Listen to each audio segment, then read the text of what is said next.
Hello everybody and welcome back to Wappelville. We're just setting up another live session here. We've got something here from Artisan Designs. I'm just working on my focus. We're going to see what happens with the chat. We may have to redo that also, so just bear with me when that happens. Here, let's see if that's going to give us some kind of a result over there. But I just threw a quick base on this here. You can see how large it is. I think it's almost a 60 millimeter round base there.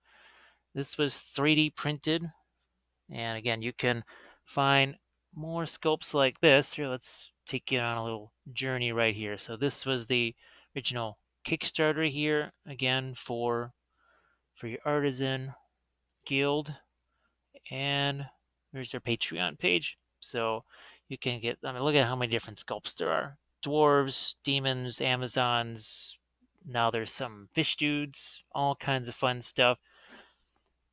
Color-wise, I'm going to show you here what we're after. So it's over here. This old Iliad, this thing is ancient. It's got to be at least 15 years old. But see how it's a little bit darker there? It's got some purpleness to it. It's got some reds to it. That's what we're going to try and do on this figure here. See if we can do it. We don't have the object source lighting going on. We don't have candles or anything like that. But that's what I want to try and do here. We'll see what we're going to do with the horns and the hair. My guess is we're going to make those dark or something like that. Now I'm going to see here just to make sure. Oh, we got okay. Rope is here. Yeah, everybody doing the whole remote working thing, that's for sure. So just let me enter this. Well, there we go. So as much as I like to do that in advance, sadly, YouTube just kind of says, nope, you don't get to do that. So, all right, that's better. Here, let's see what happens when we do that. That's more like it. I'm going to make this a little bit bigger now. 1 second here.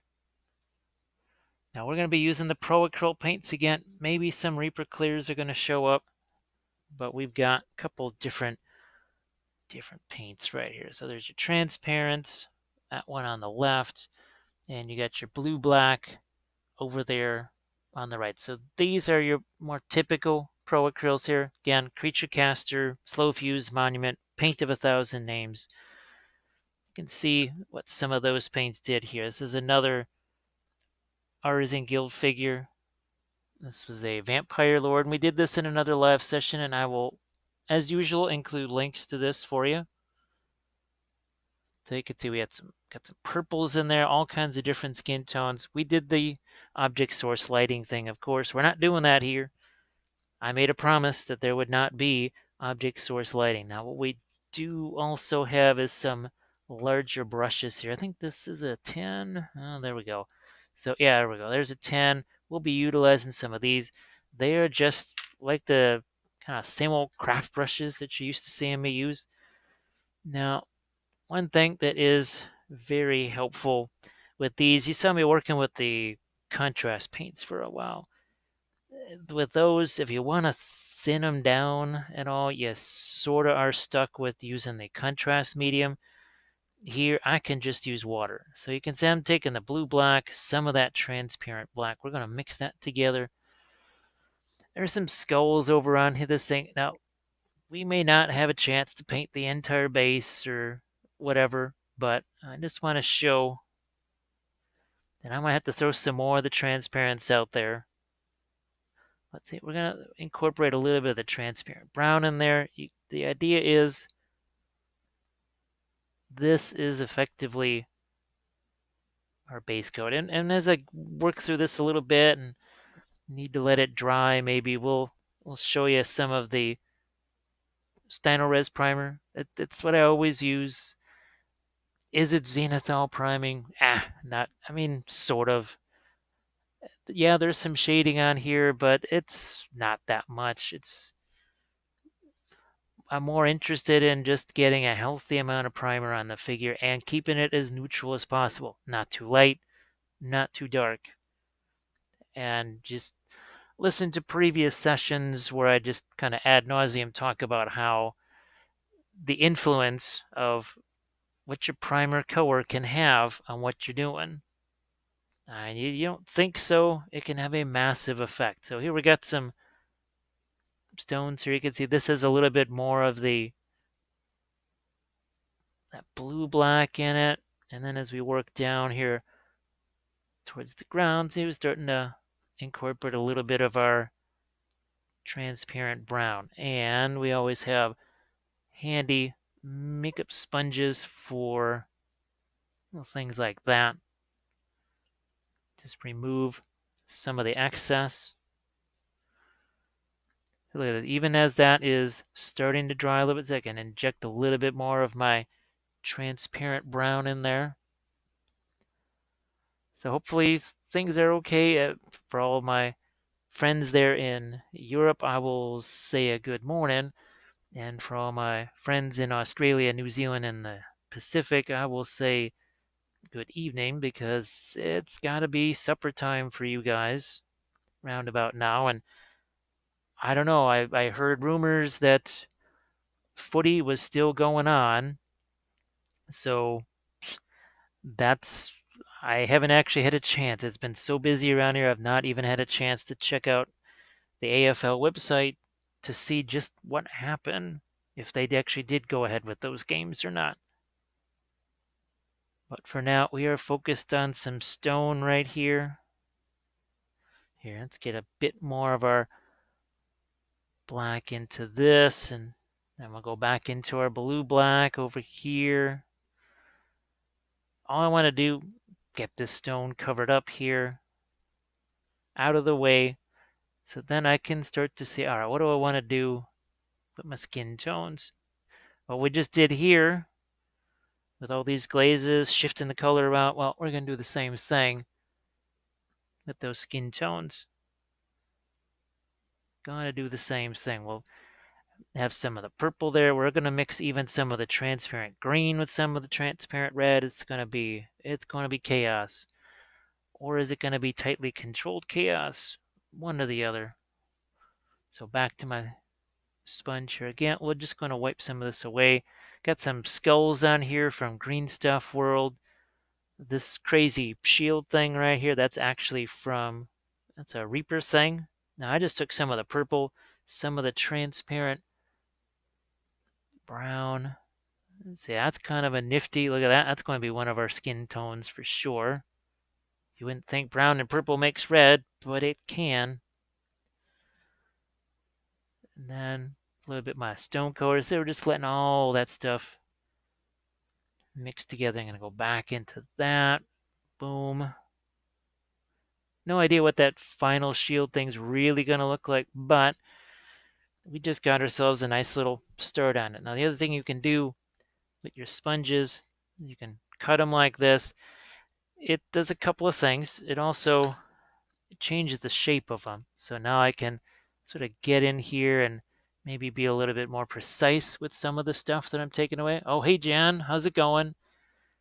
Oh, but I'm going to have to learn good morning in German because Kathy's been studying her Dutch, and I know I keep promising to have a cheat sheet of greetings in different languages, and I definitely will have to. I'm gonna have to have made that cheat. Well, what I need is another more space around here for such a cheat sheet until such time as I learn how to say those.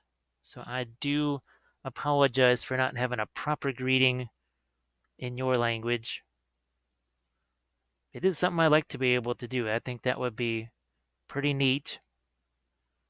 I know, oh gosh, I think it was the New Year's Eve stream. There was some Mandarin lessons that were being conducted. And Kathy typically gets, well, at least one little Dutch lesson per her stream. Now, here we're going to do something else too. See that's the transparent orange. Look what's going to happen there. So I'm just kind of getting you used to the idea of seeing this sort of a mix happen, because that is what we're going to do the rest of the way. The transparent paints, they are transparent, yeah, but they have some serious pigment to them.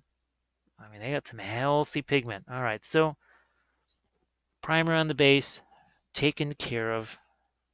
Taking again, using the larger craft brush. So here, still peek at the Yield Steino Res from Badger. I just shot it on there with the usual Patriot 105, and we have Guten Morgen in German, or Moin, as we say in Northern Germany. I hope I pronounced that last word right. Really, Moi is an informal greeting in Finland. Oh, this is multilingual. I need this. I need this here because, well, I've fallen behind in the language department here, of course. Now I'm gonna do that right there. I'm gonna mess with my brightness here a bit. So Guten Morgen. I'm gonna say there has to be some kind of little something with the R's there. That can't just be all by itself. Now look what happens when I mix the red with the transparent brown. So that's a cooler red.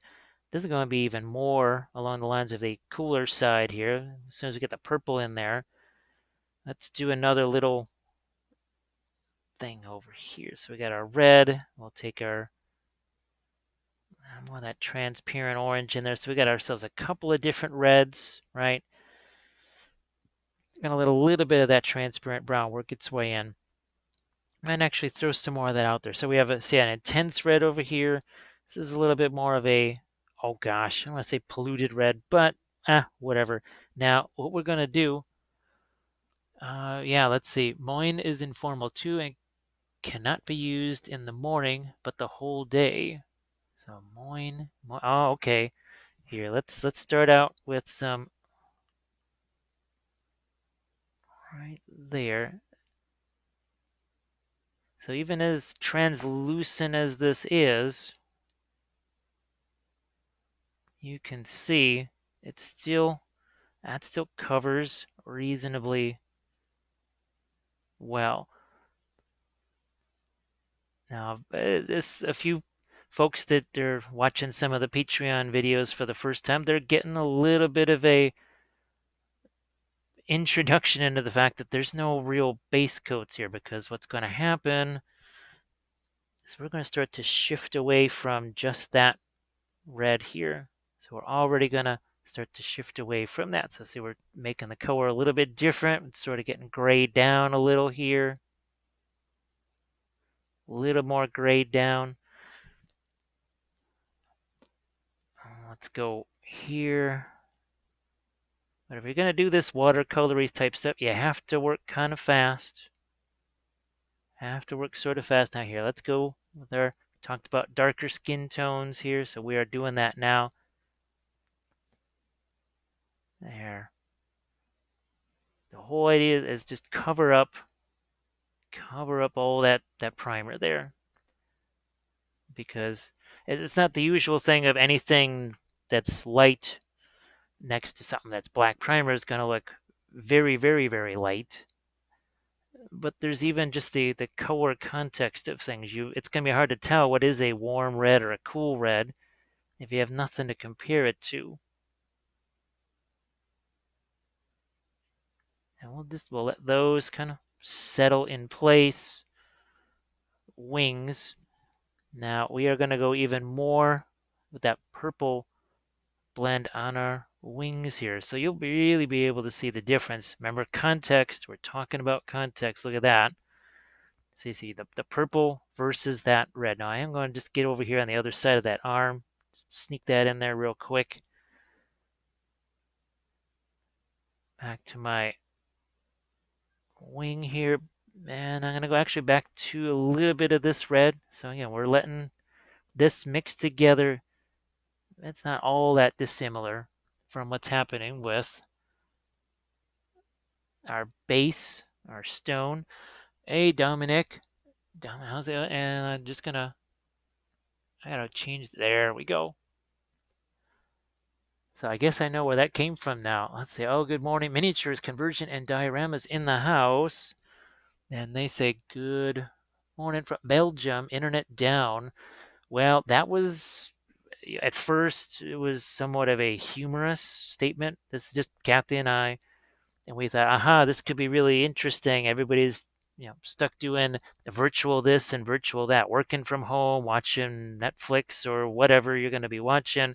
And we thought, well, that should slow down the internet. Well, maybe that's what's happening. So you see, I just threw a little bit of black, that my stone floor mix in there. Look at that. See the difference that has, and look at the difference. So we got the warmer skin tone here, and this is more grayed down. It's darker. It's a whole bunch of different things going on right in there. Now we're gonna go back to that's our red and purple mix. We'll do this other wing here.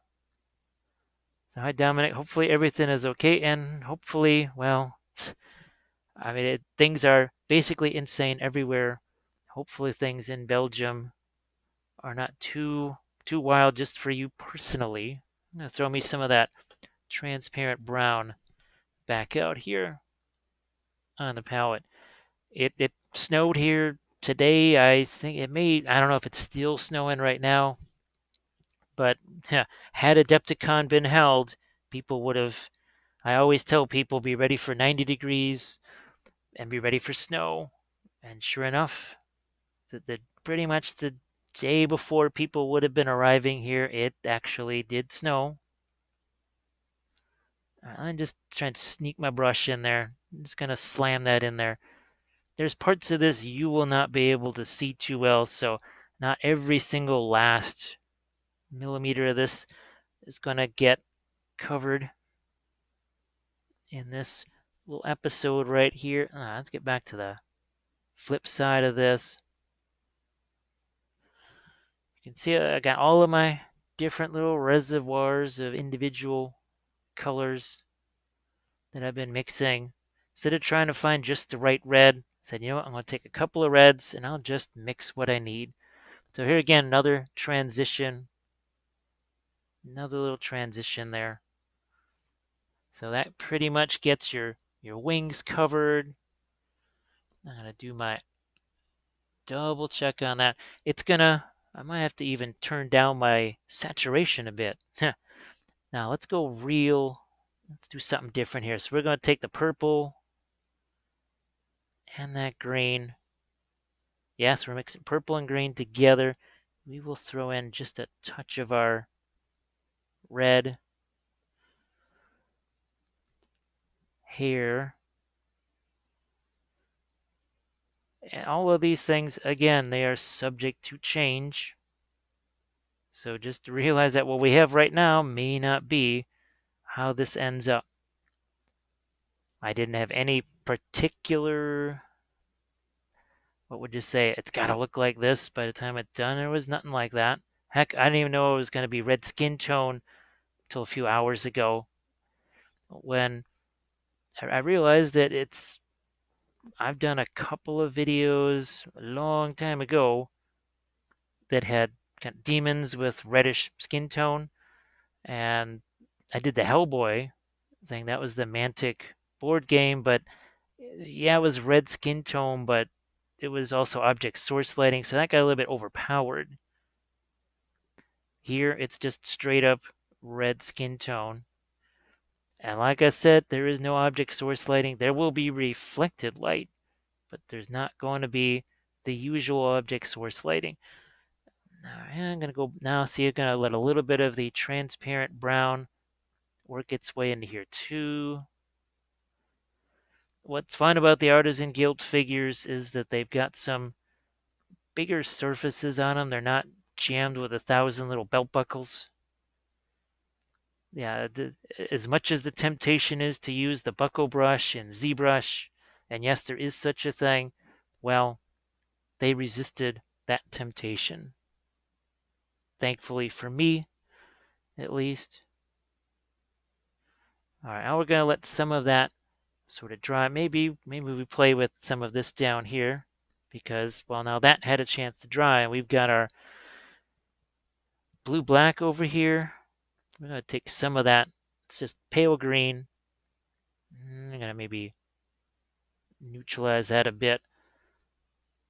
Just hit some of these stones as we wait for this to dry. So see, now that changes their look just a bit. I actually am going to lighten this a little bit. Sorry, my voice is probably going to be weird because, like I said, it snowed out there, which means it got colder, heaters going off, and the house suddenly went from kind of very wet to very dry, like in a matter of hours. And you can see this is not a dry brush. You just look at how much paint is on the brush. We're just using a bigger brush here, using a gentle, sort of feathered brush stroke.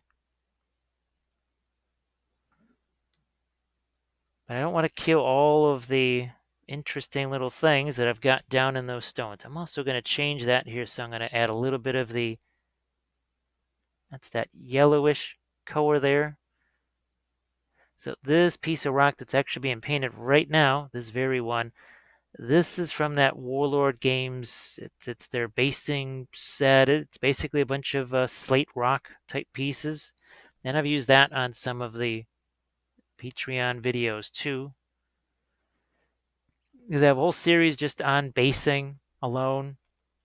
I'm gonna be doing a couple of more of those type of episodes this coming week,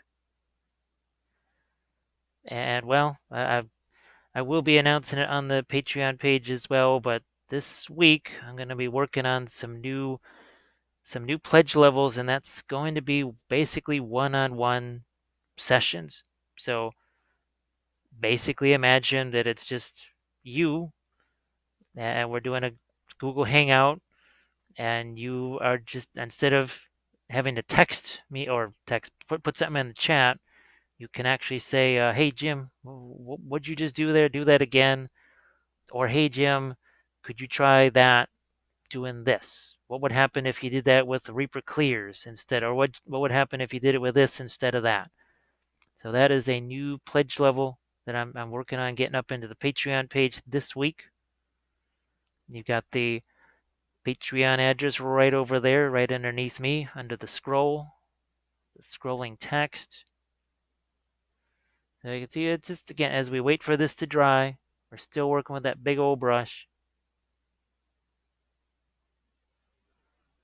And this hasn't dried yet either. I mean, this is still wet. You can see I'm picking up some of that wet paint. No big deal, because then I'm going to just move that over here, just shift it around.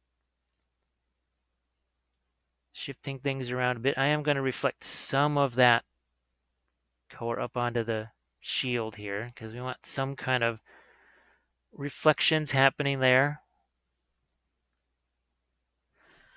We'll go a little bit, right, a little more towards the yellowish tone in some places here, not all of them. Something to keep in mind with your ProAcryls, whether they're transparent or whether they are the regular variety, they're also going to be ultra matte. That is something that you need to know, because when I say work with the GW paints or whatever, they just seem really, really shiny by comparison. Really shiny. And it's not like they're actually shiny, it's just compared to these. When you use different paint companies' products on the same miniature, that's where you're really especially going to notice something where it's, wow, look at that, that's way shinier than this other paint. Whereas by itself, maybe not so much. So I'm going to look just to make sure that the chat is still working here. Aha, so I'm not quite sure why, but there we go. So Tommy Tommy's in the house. We'll just go with Tommy and Mr. Saint Pitt. Hey, how are you guys doing? So I know I'm working on kind of the boring part here of the base. We'll get back to the demon there. I'm just kind of waiting for that to dry. But in the meantime, just doing some work here on the base and setting things up. Figuring out what our darks and lights are supposed to be here. Let's just hit a couple of these skulls real quick. Just want to forget about them. And as I always say with the skulls, whatever you do, don't reach for that. What is that? The bleached bone or something like that. And do always just the bleached in the desert type skull, because most skulls not bleached in the desert, they mostly are just kind of black. That's really what skulls tend to end up looking like. Now, this particular skull here, that is a shield, so... And yeah, I thought it would be more interesting if we did this particular figure as, say, a full-size kind of a demon type thing. Now you can see the point that that's a big old brush, cheap brush, but it has a nice point. We're gonna see what kind of gold-ish colors, maybe even bronze or whatever. Doing that right here on top of the shield here. Something like that. And here, let's get a little bit of our transparent yellow in there. What it does is, yeah, it makes it a little more yellow, but boy, it really intensifies the color. As I said, the clear paints, that basically they're the equivalent of the Reaper clears. For those that have seen me 4 years using the Reaper clear and liner paints, that is their nearest equivalent, is something like that. So here, let's get to a little more of this crown over here. Like I said, I know you wanted to see red skin tones and a demon, but we also have to... We got some housework to do over here also.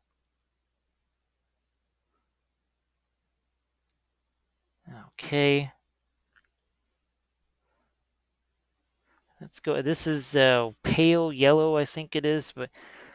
And I always say with the ProAcryls, when you reach for something like one of their lighter colors, it's going to cover. It is not like all the other yellows. I just saw somebody posting something about they're painting some Space Marines yellow, and I'm assuming they were probably using a GW yellow of some kind, and they said it took them 3 coats to cover. That's not how the ProAcryls work. Not at all. So we're just there. Little fun there on our... All right, now I'm going to just change my focus again because we're back to the figure here, and I'm going to kill one of these lights, make it a little bit less bright. And now let's go back into our skin tones here. We're just going to stay with the larger brushes for now. But let's just start to work in a little bit lighter skin tone here. Let's just add a little bit of the... Yeah, what this is, still has enough of the... I'm going to keep calling it clear paint. Is it just enough of the transparent in there so that it's not going to get too opaque on me too fast. So again, we're just using larger broad strokes here. Still waiting for parts to dry. Still waiting for some parts to dry. And we'll go back in. We're going to put some darks in places like here. Oh, let's get some darker tones right in there. I'm also... The other thing we want to do, I want to find some kind of markings to put on here that are interesting. Yeah, I don't know what it would be, some kind of spots or whatever. I thought that could be fun. Basically working in a little bit of freehand too. I think we're just going to darken this down because I didn't want this to be a bright red skin tone. Not everywhere. In some places, yeah. Think of it as more of a center of interest kind of a thing. And you can see I only have basically, there's one color of red out here. That is it. There's just that one color, but we got browns, we got purples, we got all this other stuff. And you can see we can make tons of different red colors. And I think you see it now where this is starting to... See how we're starting to get some darker tones here, just kind of from the feet, making the feet a little bit darker, letting the legs get lighter as they work their way up towards the torso.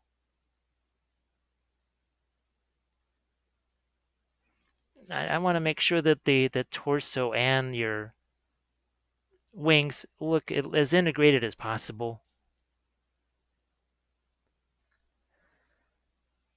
Then at a certain point, I'll let this, I'm going to zoom in a little bit closer on this, but I want to emphasize again and again and again for folks that work on the whole thing at once. See, I'm just going to take some of that red here. Look at that. There was red paint sitting there. Guess what it's going to do? It's going to work its way right up into the hair.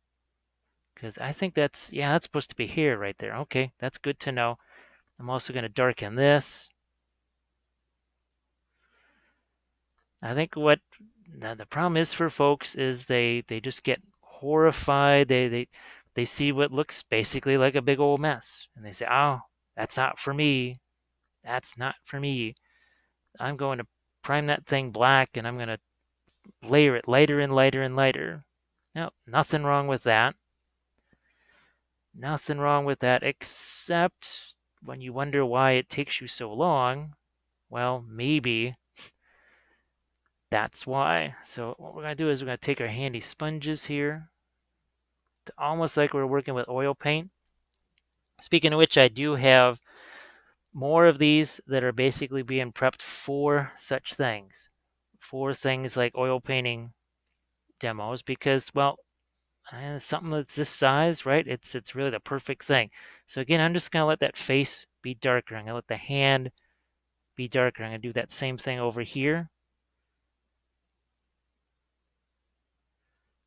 But in order to do this, you gotta have the bigger brush. You have to be willing to just sort of, well, let it fly, so to speak.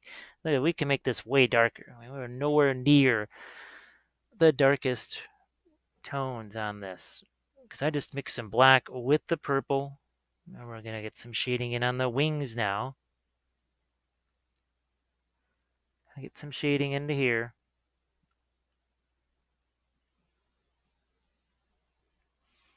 And the other, I don't know, maybe the other thing that can be confusing for folks is that there is no, well, we start lighter and get darker, or the other way around. I'm constantly going back and forth. And it's always going to be that way. And it depends on the miniature. There are times where maybe I do more of, I don't know, traditional, if you want to call it that, more of a light to dark or the other way around, whatever. But typically, I am going to be going back and forth and back and forth.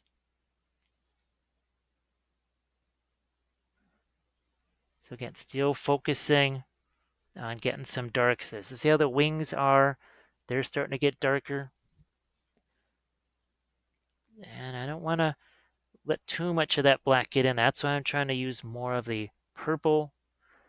Yeah, I could throw in some blue. I just, for whatever reason, I can't find the transparent blue. It's somewhere amongst a whole bunch of jars. I could have mixed that in there. But I will probably throw in the transparent green because how many times have I talked about I'm doing a red cloak or whatever, and I use green to get my darkest shadows as opposed to just a darker red. Now, another thing I've got, of course, now some of these are the original painting pyramid videos, but I did a video just on painting reds, another one just on painting greens. And the idea was to show how you could really get more out of just one color, that there's way more that are you would consider reds than you think. There's way, way, way, way more. Now, take a look at how we've been able to, and again, you got the shiny paint on there, so when this dries and it flattens out, it'll be easier to see. But we're going to go back here. We're going back into some more darkening of this. So remember how bright that was to start with? We're gonna throw down our brightness just a pinch there. And I'm even starting to think about, okay, not just making the leg darker just to have the ends darker, but now thinking about some shadows there. Here, let's get the underside of this darker as well.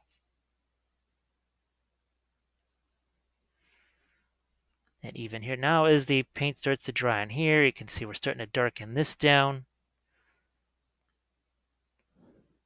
So remember how light that was when it started, and it gets darker. Man, it gets darker, more subdued, which we can always bring back up again later, but you can start to see there's much more shading going on. How long have we been fooling around with this? Really 30 minutes. If you want to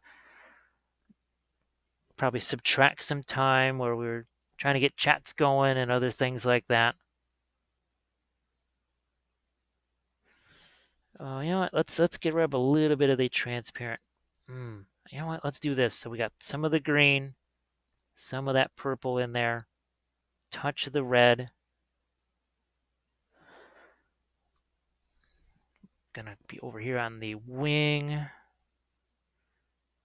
Once again, just working in my darks. Working in those darks.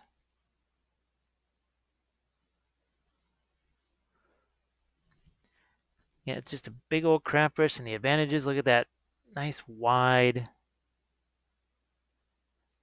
tip that I've got, basically. And a nice soft filbert brush, only it can hold a lot more paint than a filbert brush does because, well, when you got long bristles like that, it's going to hold more paint. And so that hair right there, I just didn't realize that's what that was. Now I know. Now I know. I'm going to go back to the other side. Here we're going to work some of that. We're really starting to work that down into the darkest recesses here. Again, not a dry brush. There's plenty of paint on that. Just employing that feathered brush stroke. And some more here.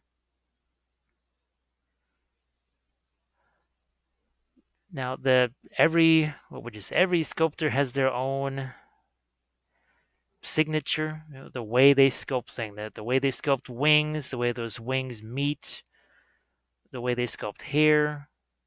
I think we first really became aware of that way back in the early days when we were doing a lot of the Reaper stuff. And obviously Reaper has a whole stable of sculptors.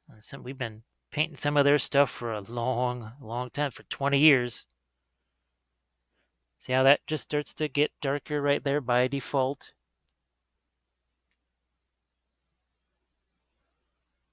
Let's get some more darks on the end here. Like I said, we can work back the other way too. For right now, though, you're focusing in on some of the darker tones. You can always go to a somewhat smaller brush here. Let's do that. Somewhat smaller.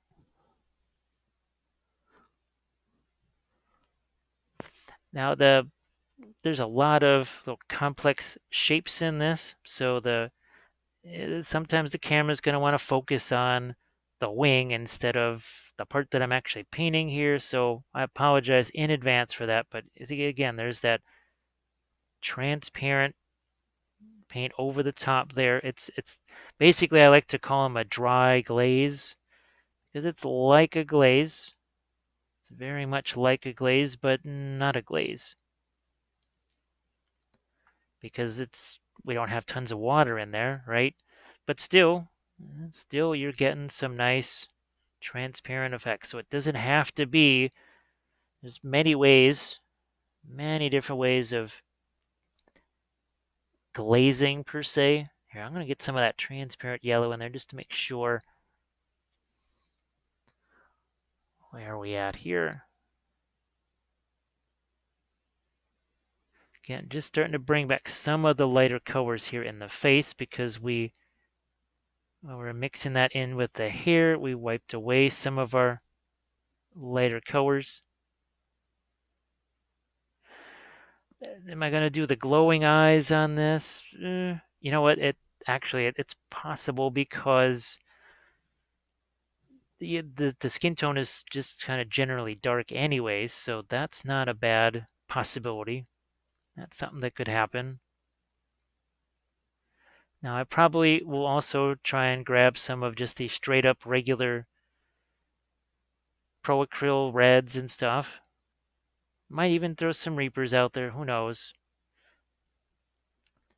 I'm gonna go back to this over here. Like I said, think of these as more of a dry glaze because it's very translucent. You can see the darker colors are going to show through. Now let's do something like that. Let's here, a touch of this, but now this is more of the purple color. I'm going to throw in just a bit more in there. A touch of red. And now I'm on this wing over here. And now you see how that's a very different, it's about the same. It's not that much lighter or darker. But it's got a little bit of purple to it there. Yeah, it'll be tougher for you to see just because of there's so much going on with the sculpt. But it's also got some translucency to it because, well, at its heart is at least 3 different transparents. And if I call them clears, I apologize in advance. I'm just so used to referring to the Reaper Clear and Liner paints. I mean, we'll get some of that onto here too.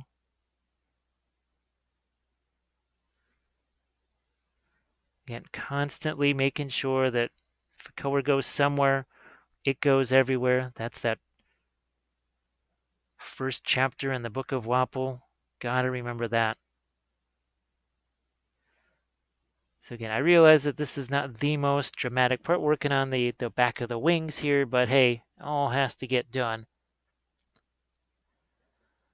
Oh, let's see, Manu, sorry. Not quite sure where I saw the T in there, but good morning to you. I just finished painting my red demon. Ah, now, were you able to, was it more of a lighter red, that kind of super intense red, or was it sort of a, oh, what would you say, corn demon versus, oh God, what's something that's going to be a little bit less bright red than that? But yeah, see here, we're going to take that same color that we were using here on the wings. And look at this, because I have all of this out on the palette, if I want to lighten it, I just add a little bit more of my light color. Oh, a fire demon. Okay, so then it's going to be nice and warm and toasty. Of course, well, now was the fire demon setting anything on fire for some OSL? I guess that's my next question. Let's see, we're still working fast. And you can see I don't let myself get bogged down into any one area. There. Now, what was the last fire demon thing that I did? Well, I mean, I've painted things as fire demons, but I'm just trying to think of like an actual fire demon sculpt where that was the original intent, whereas instead of me just doing a whole bunch of object source lighting on it and turn it into a fire demon. So as I'm taking that same red, we're starting to put some of that into the hair. I am going to see what happens with, so we got some of that, the color that's in our stones, right? Take some of that red, so we're going to make it a little different, sort of a purple color here. The idea is not to give her necessarily purple horns, but what I am trying to do is set up something a little bit different from everywhere else. Yeah, I'm just marking some of this stuff here. We will change that. We'll probably do some even regular glazes over it. I'm going to get some of this onto the face, into some of the skin here, because, oh, it was the creature cast a Lord of Slaughter. Oh, yeah, that was No, that wasn't the one that I did as the Frost Demon, or was that the one that I did as the Crazy Fire Demon? Boy, I never remember what the heck their name. No, that was a Lord of Malice, so never mind. I think I just finally remember the name of it. It was one of the Creature King, Lord of Slaughter. Probably more of a Corn Demon. Last one was a little bit of transparent orange into the mix. Yeah, so send me the Instagram pics of that. Actually, I gotta start doing some IGTV stuff somehow. I had been looking into that, and then I had to kind of get away from it. And then, well, there was Adepticon, and then there wasn't Adepticon, and craziness ensued. So we're taking that. That's that same sort of almost. Oh, there. Maybe now you can see it. Purple color is going right there. Again, trying to find like on a human skin tone, what's the off color? It's green, right? You always see a lot of greens in human skin tone. Well, this is red skin tone. We got to find some kind of off color for that. Now I'm gonna go back over here. Again, trying to find me some lighter tones that are still more grayed down.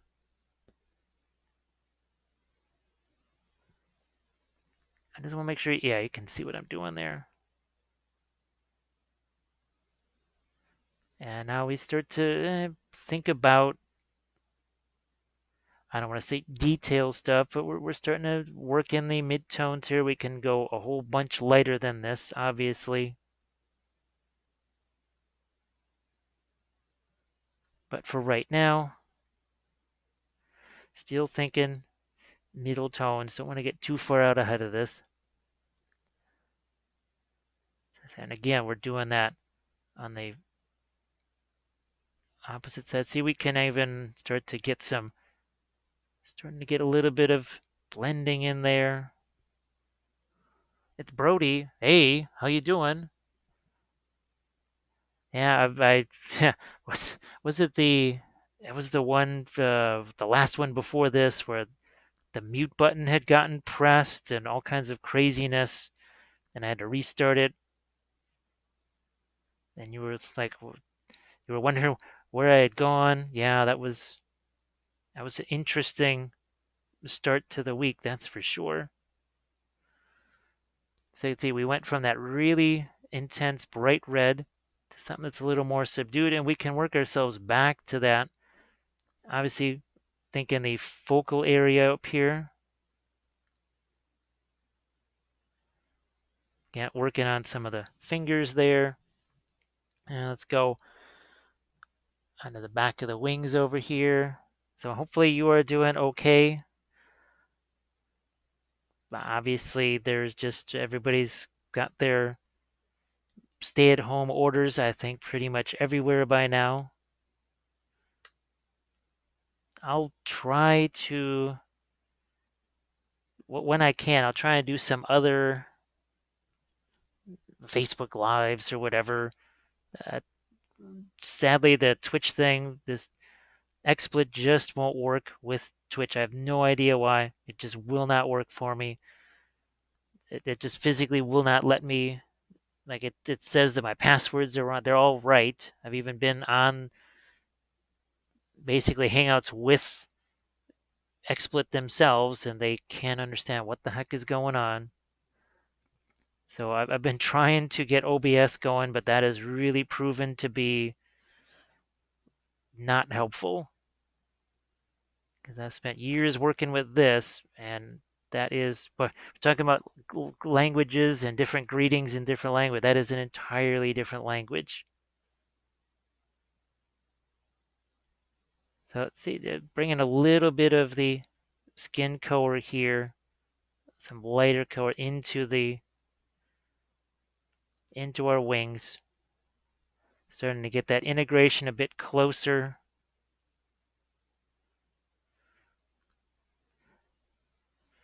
And like I said, all I'm trying to do here, pick out a few areas, say, okay, do we really want it to be that light? Do I want it to be that warm of a red? Do I need it to actually be cooler? maybe the next level of highlights or whatever, we throw in a little bit more of that greenish color to lighten it up. So that would make it definitely cooler, more purple, a little more neutral too, I would guess. I mean, look at that. That's next to a light color. So what I just did right there. That's how this color that looks so light. See how dark that is? Oh, Brody says that was super weird with the sound. Now he's on a roll. Making sure you have the notifications. Oh, that's a good reminder for me because, well, I once again subscribed to a channel. It was on basically a guy who talks about medieval structures, how you build castles. I actually just saw an episode where he's comparing basically fortified structures in Lord of the Rings and, well, how would those compare to actual real structures? And of course, I forgot to hit the all notifications bell. So as he posts new episodes, I don't always get the notifications because I, once again, forgot to hit that all important, mysterious all notifications bell. Why? I guess they did that because of mobile devices. I think that's why they introduced that. Much it's the bane of my existence. So here I just threw a little bit of that pale green into this mix to see how much cooler that. Yeah, so that gets much cooler. Obviously, it's going to get lighter and it's going to get less transparent because we're mixing more and more. But it's still got some of that transparent paint in there. So that's just, we're starting to find ourselves, again, not highlights necessarily, but some light middle tones. Just some light middle tones. And that starts to bring out these nice arcing, whatever you want to call them, the shapes here in the wings where the skin's kind of spread out a bit. Done so much object source lighting lately, I keep thinking, well, don't I have to establish that glow right away? No, there's no glow to establish. Just regular old lights and darks. Lit, heaven forbid, by one lone. Oh, the internet went down again. Man, there's just, well, that could be with everybody trying to do all the Twitch streams and everything else. I've been surprised that I haven't heard more of that, actually. That's what I'm waiting to hear more of. Now, of course, around here, even people that are locked in their houses, most of them, they are not doing a whole bunch because it is 3:19 in the morning here. It's one of many reasons why I end up doing these at this particular hour. I said Kathy, when she's doing her streams, she doing, no, she's not doing one tomorrow, but she does. Tuesday will be her next one. That pretty much it takes out the middle of the day, and it also in the evening because, well, there's that little thing called food, that sort of deal, that minor concern.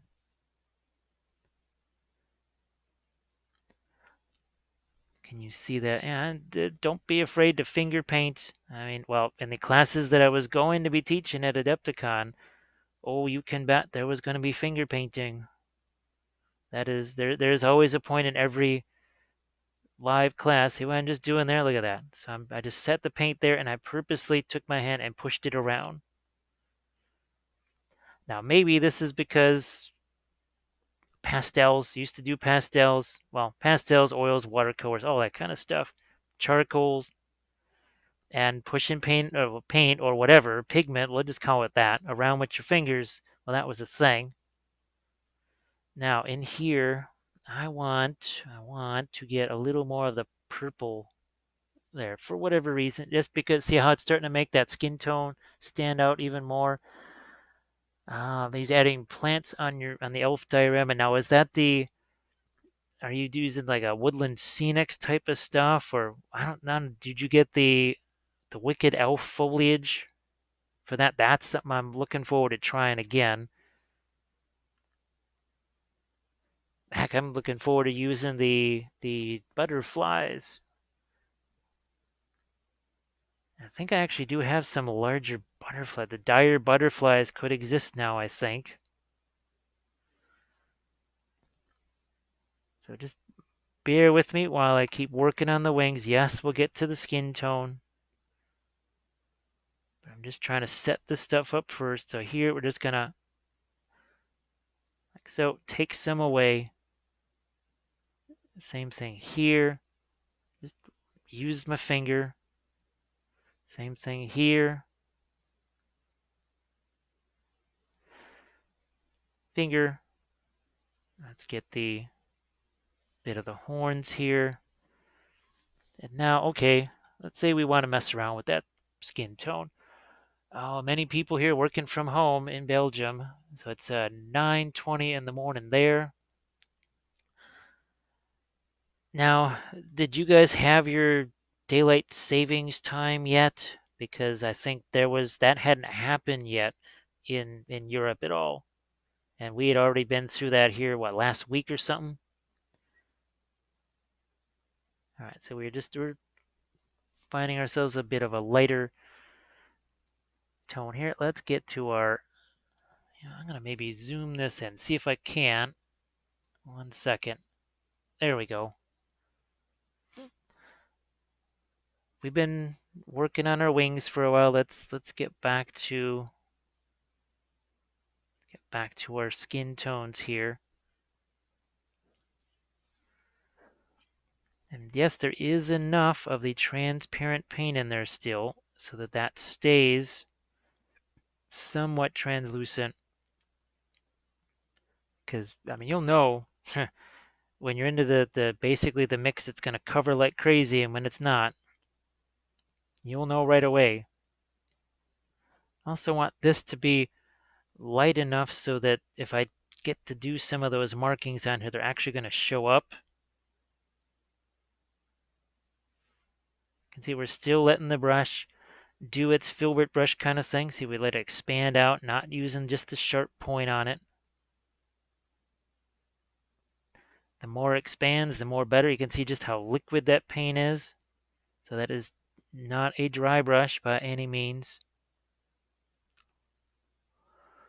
Oh, the plants are from Mini Nature, Diorama, Hickey, Joe Fix, and now there's a boy. Have you ever seen Kathy Millot? She's actually a model railroad artist, and there's a lot of products that she uses, and it seems like a lot of them are maybe from Spain, from Germany. Definitely, well, it makes sense, European-based products, but oh gosh, that was like these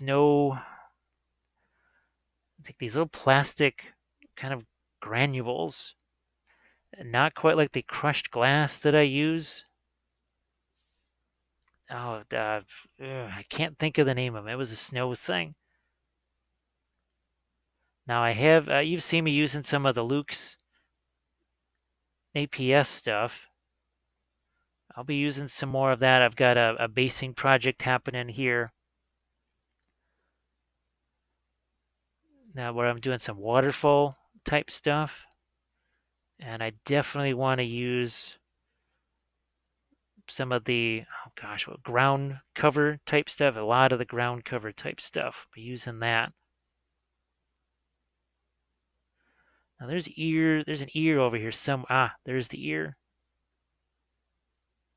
I thought I saw one when I was fooling around earlier on the hair. You can see how this starts to build. Let's do, right, I think you'll be able to see it even easier here, but also how that is still somewhat semi-translucent. Like I said, with the Reaper clear inliners, it's way easier to stay in that more transparent mode than it is here with the ProAcryls, because as soon as you start to add those regular ProAcryl colors, boy, it really starts to become opaque in a hurry.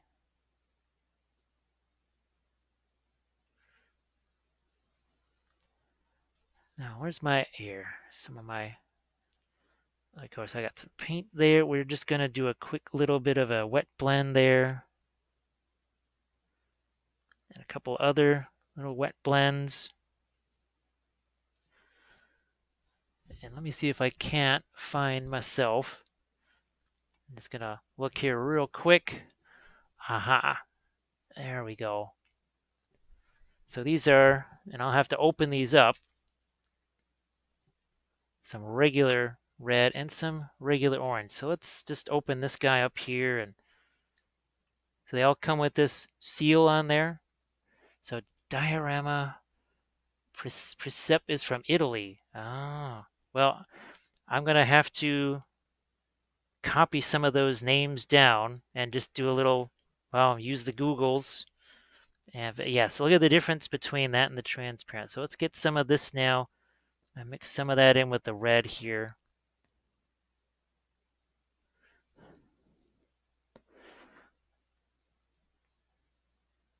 There we go. Okay, so that's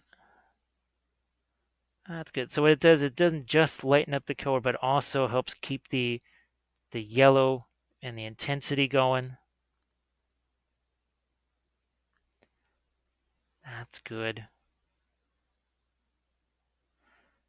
And again, gonna use my finger here to blend things. Now, if I'm gonna have markings going up the side of that leg, that's another way too of saving yourself a little time on some things instead of just killing yourself doing every last inch of a figure. And you say, well, you know what? I just covered that with freehand anyway, or object source lighting, or something else. Why did I not think of that sooner? Now, I am just, while I'm thinking about it here, speaking of which, I'm going to try and throw in some kind of something lighter here for the eyes real quick, just to get something going here. Let's see. Check out these amazing natural plants. Actually, what is it that oh yeah, I have some cork bark for the first time ever. Boy, am I really looking forward to playing with that. Really looking forward to playing with that. All right, back to, now I'm going to start seeing just how light do we want this skin tone here in the face to get. I think that's reasonably angled where you can see it.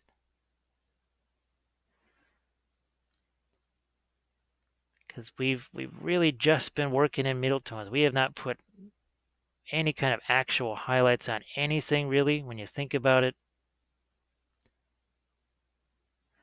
And now we start to work in some of those lights, and that's going to bring out things like the face, shoulders, torsos, all that kind of stuff.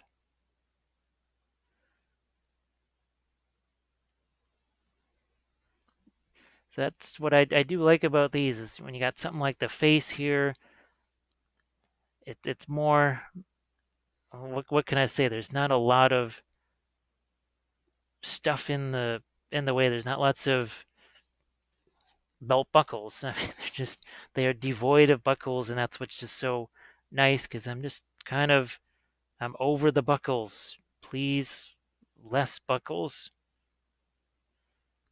Kathy and I, it's been our campaign against buckles for years now.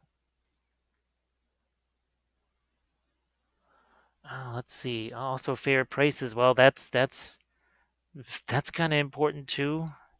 Minor details.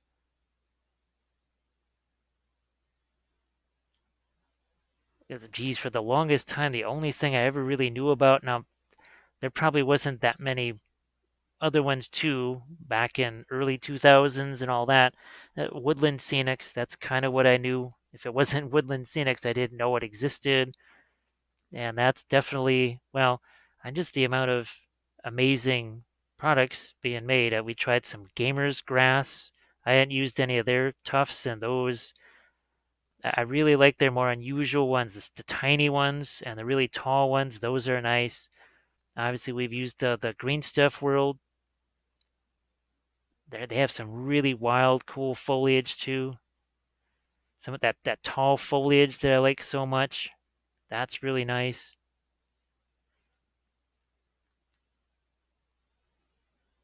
And that's, I guess, something else that I want to try and do is even find more companies like that I haven't either heard of before, or maybe had seen someone talk about their stuff but never actually tried it myself. Yeah, we can go so much lighter. But you notice there's no whiteout on the palette at all. It's just not necessary. It's really not necessary. You know what? I'm gonna get a little more yellow into that. Again, it's transparent yellow, so it's only just gonna tint it a little bit as opposed to lighten it.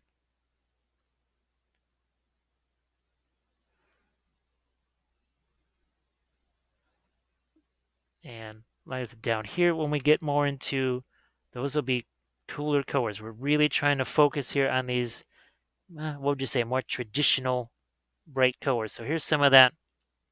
That's that regular orange, but some of the transparent orange in there just to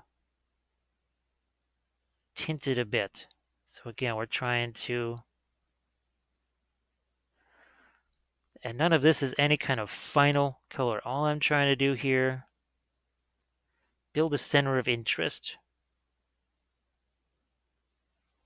Just build a nice little center of interest here. Oh, Manu has to go to bed. Well, good night. Thanks for joining in. And well, you can always watch these from the beginning, but you were sort of here from the beginning. So I appreciate you hanging out, and hopefully catch you on another live session. Well, this week coming up for sure. So I think the other thing that's starting to happen here is we got almost like a purple down here, but now we're starting to get this yellow and orange up here. So we're really starting to build a distinct difference now from what's up here. And again, nowhere near the lightest colors yet. We have plenty of room to go. And we're just still building here. These are just building blocks at this point. But because I've got that translucent paint in there, it's almost a little bit like it's a glaze, but not quite a glaze. Now here we've done an awful lot of the, what would you say, that very warm color. We're gonna break this down out, make it a little bit less warm. This is, I don't want to say pink, but it's definitely more of a red and less of an orange here.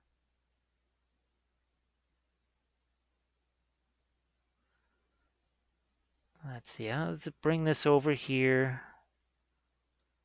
Because I was still doing my initial, I was still doing my initial little action with the bigger brushes.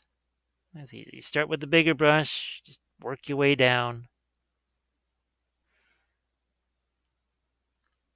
And you can see that as we get into this area, it's just not quite as orange. But I'm not going to forget about my regular big brushes here when I need to. There. Boy, you can see that, but boy, that's hard for me to see. Let me get a little more. 1 second. There we go. Get rid of some of my excess there, and I just needed to use my bigger brush there, get some blending in. So it's basically almost like a little wet into wet here. I think, now you can see it. So right in there, see what's happening? Again, the brush is spread out, the bristles are spread out pretty wide. And it just lets me do a little blending there. See, like right there, I think you saw what I just did. We're going to get some of that over here too. It's not always just a small brush. It's not like, oh, we're done with the big brush now. We put that away and now it's only small brush stuff. No, big brush comes back.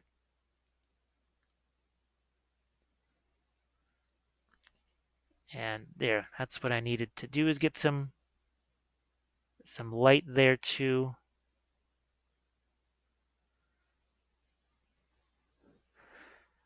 And I think, yeah, that this is also going to need some reflected light there. And that's where we're going to get into some of our purples again. Trying to rotate this around where you can see it.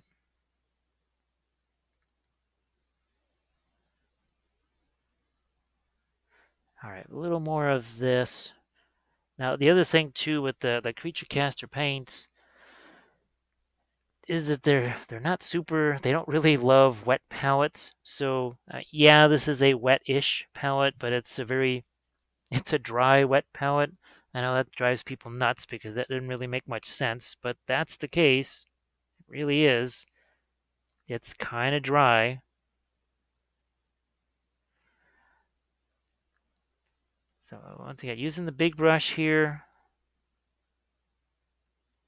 that's almost more of a pinkish type color. So like I said, we're getting all kinds of different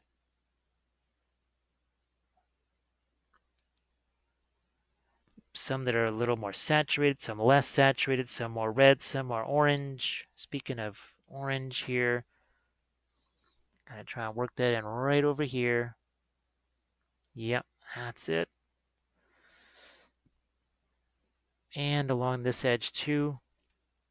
Now these were resin printed, just so you know. And you can, now if you have your own resin printer, or I guess any kind of printer, 3D printer, you can get the files, the STL files, I believe is what they're called, and you can print those yourself. Oh, thanks for mailing the link to the website. That's gonna be fun to explore. I'm looking forward to that because I'm guessing there's gonna be a lot of fun things. The only real natural foliage I ever get to use is the moss that I use to make my trees for my terrain boards. So I'd be looking forward to adding some actual. Well, and then there's, I guess, the tree bark. There's that too. There's that too.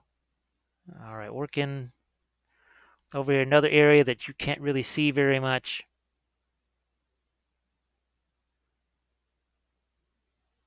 There's a little more. So I think you can start to really see how this develops here. Let's even go a bit lighter here. Oh yeah, this can really go much lighter. We have not yet begun to highlight, really, when you think about it. We're still essentially in sort of a lighter orange type color.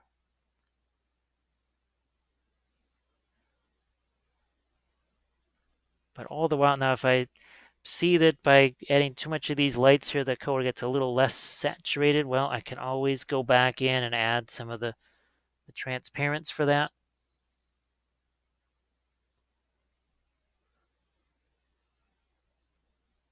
Here, let's get something there on the shoulder.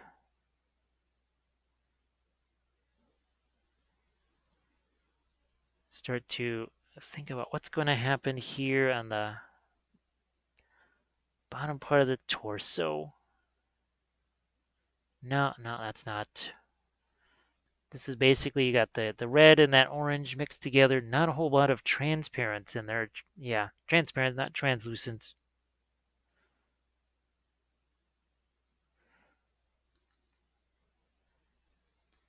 Still thinking about what I want to do with those spots that I keep telling you about, and just where those are going to be.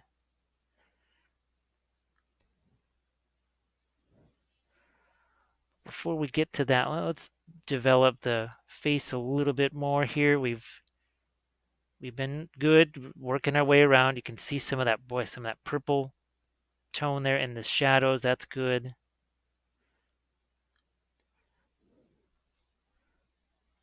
All right, now let's take some of the orange.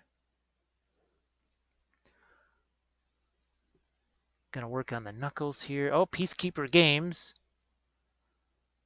Oh, let's see. Beautiful work. Thank you very much. And thanks for the content during these times. Oh, the bloody mummers. Yeah, I was just writing a friend of mine, actually from Malta. I haven't actually seen. I saw a picture of somebody. They had painted them, and it looked like there was some interesting, bright, colorful clothes. And I thought that could be interesting there to do that. Actually, geez, I still have to.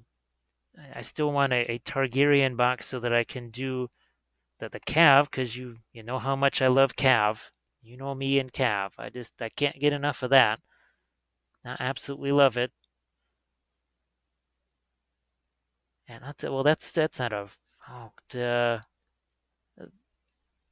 not a neutral, are they? Yeah, maybe. No, wait a minute. Are they new? Are they Bolton?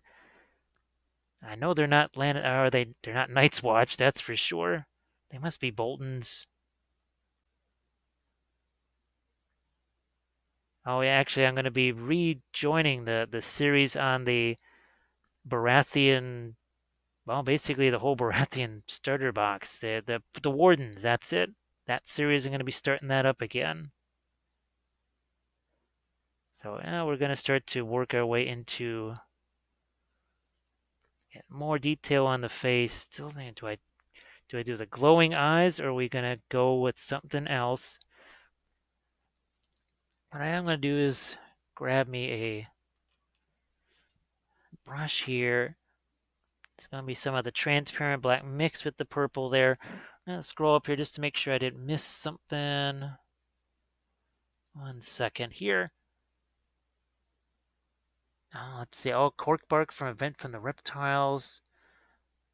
Let's see. Yeah, I think I got pretty much caught up. Mummers are neutral. Okay. Under the leadership of Vargo. So I got this darker here, and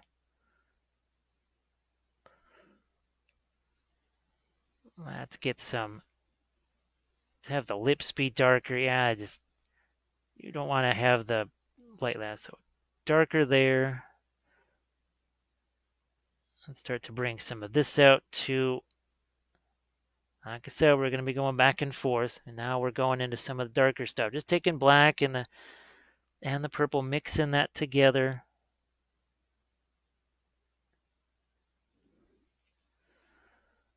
Swing this around. The other eye is a little bit harder for me to get to and still show you.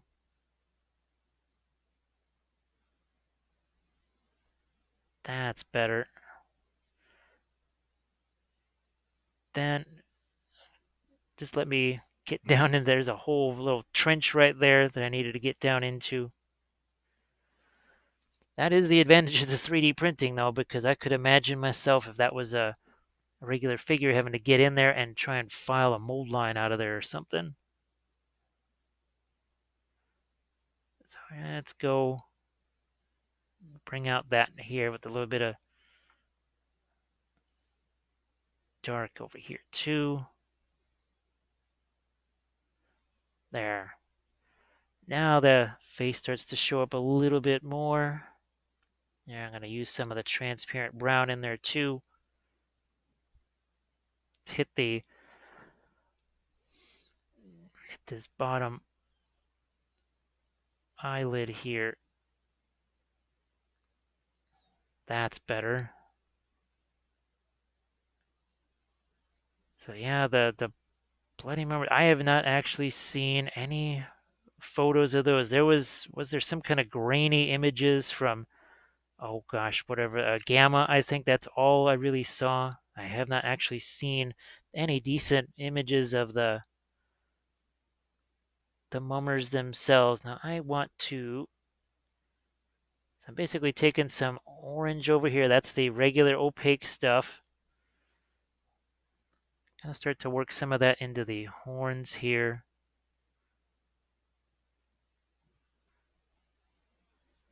Just a little bit of that, and then I'm going to take some of and that's the pale green.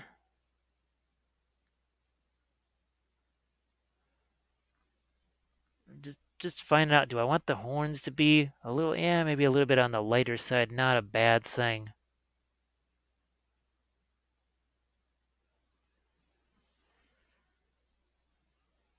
And let's see, here. So it's a little bit of the, again, the transparent black and the red mixed together.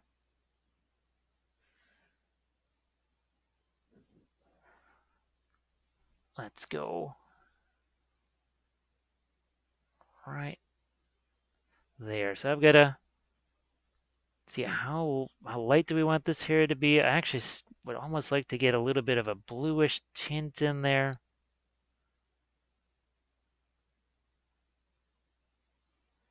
In some of the shadow areas there, almost like it's ash or gray or something like that.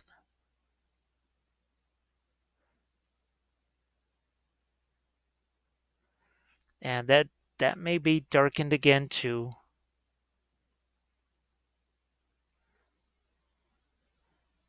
And I'm also going to work some of that into the skin tones here. Again, thinking of this as more like the greens that you would put in a regular person's skin tone. Think more along those lines.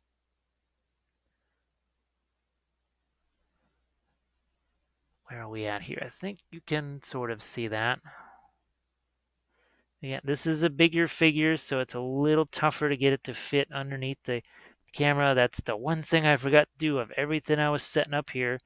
I did mean to move the camera backwards a little bit, so to give myself a little more room here.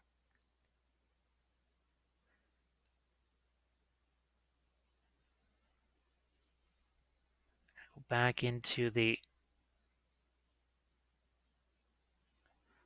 area, a little bit over the eye there.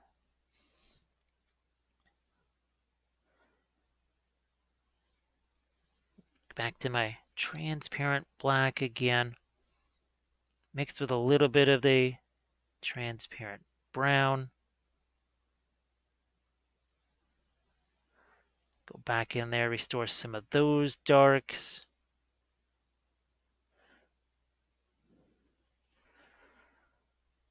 A couple of things on the horns here before I get back into that almost more of a grayish type color.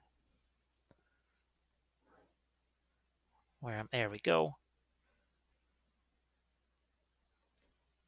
Mixing a little bit of my red there, and let's see if I can't put a little bit of texture here on these horns too. See, we're going to do some of these little striations like this. And you can see the highlights are kind of a greenish color. Well, that's just to get a little bit of difference. If everything is just red, red, red, or shades of red, it gets a little boring to look at after a while.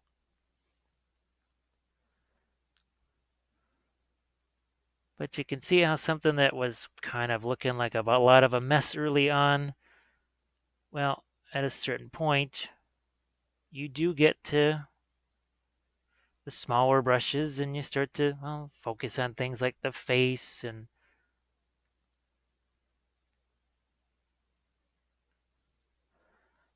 so now you can really see how these cooler, like the other thing they do is they make that skin tone stand out that much more. We'll do that on the other side here now.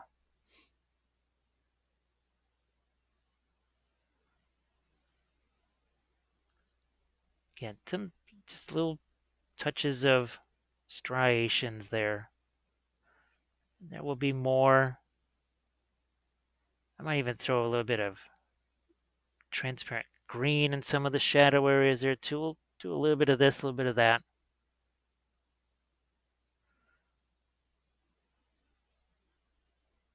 Might go lighter, might go darker too with some things, but remains to be seen yet.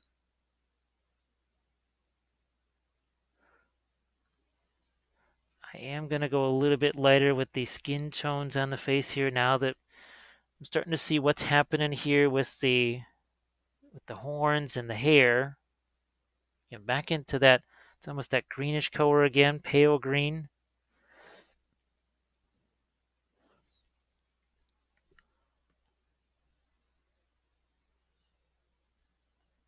And this, as I do these little highlights, that will give you a little bit of a notation. Well, how bright can I go with the skin highlights without that?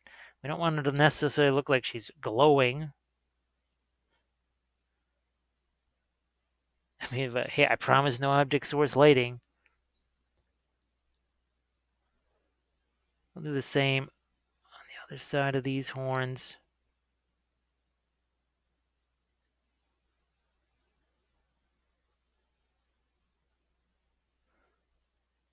Maybe a few shots on the hair.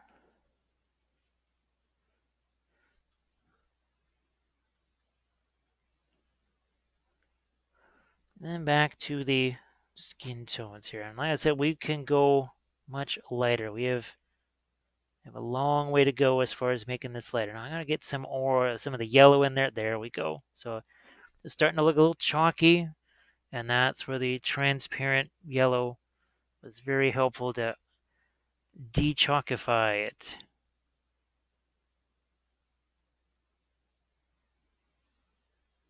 Now that's getting to be intense. As far as lights go, it starts to bring out more and more of the form in the face. Let's get some on the knuckles here.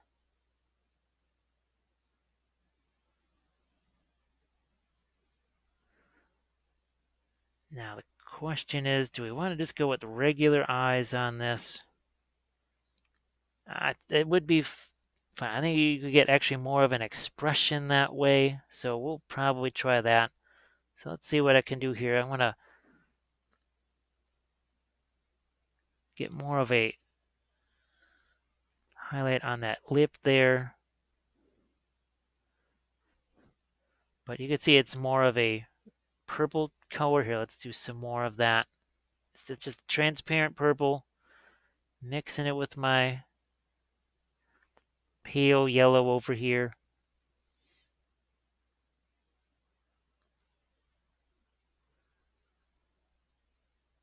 And I'm even going to let some of that work its way into my skin tones here.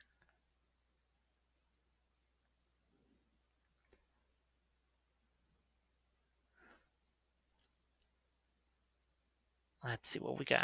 Let's get a little bit of a brownish tone there.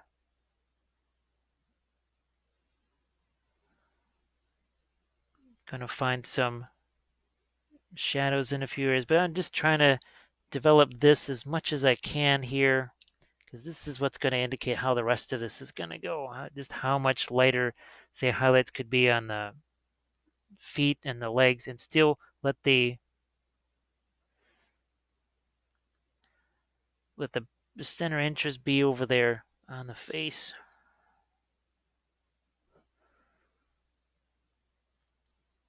I am gonna get some. There we go. Oh, let's do some on the arms here too, and the shoulder.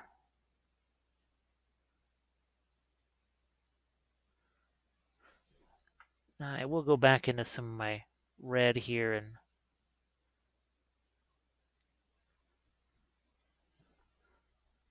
can you see that? Yes, I think you can.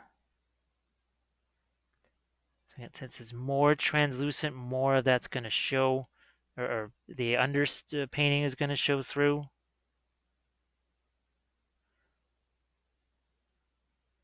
That's another reason why we always beg people not to, to strip miniatures, right? And just, if you didn't come out the way you wanted, just use what's underneath as a bit of a underpainting or something, instead of just wiping it out straight away. Okay, we're looking for some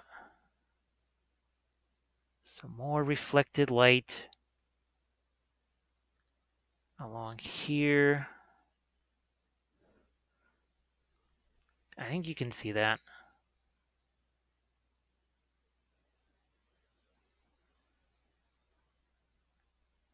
Now, one of the reasons why the reflected light is cooler, it does a couple of things. It actually does sort of mimic what's in the ground around the rocks down there, but it makes all the orange and yellows that we put in the face, those just, it really makes those stand out that much more. So you don't have to, you get center of interest and contrast by sort of default. You don't have to really labor away at that. Now here, bottom of this arm also needs, there, that's what I was looking for.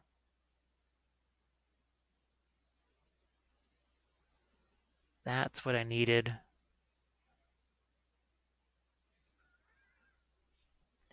Now let's do, let's keep talking about that transparent green. We're going to mix that with our red. Even that makes sort of a nifty, sort of a purple there.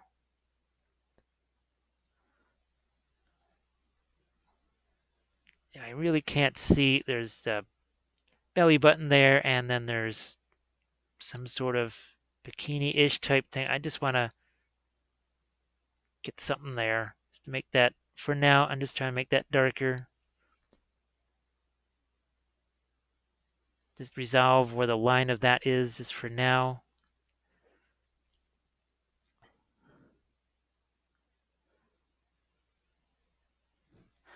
This is another little bit of a homemade purple over here. That's going to be used there for, again, another, not just reflected light, but also to just change that from always being that super warm red skin tone. So let's do that. I'm going to maybe get some of the skin tone. I'm basically taking that lighter pink and I'm mixing it with my rock color for all intents and purposes. And then that becomes, it looks like a shadow color, but it really is, it gives me that sense of a little bit of light reflected. Now, Peacekeeper Games is a Peacekeeper Games is I love, same love the horses, targets around the paint desk. Yeah, now they haven't done, they're guys on zebras, right? They haven't done that unit yet, or no, that's not part of the starter box. It's just mostly regular cav, I think, is in there, and that, well, the same old leaders too. Oh, good morning, uh, Nicazino. I will just, if I mispronounce it, feel free to say nope, nope. You say it this way. So we're doing reflected light now at this point here, and some of the parts of the legs here, and even up here on the hands.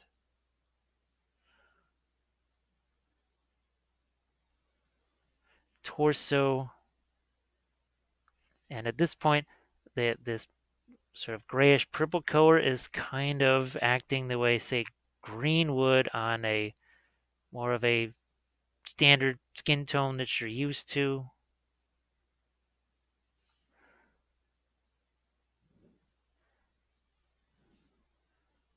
Let's get some of that here too. And then I can work back now. I'm going to grab some of the orange again.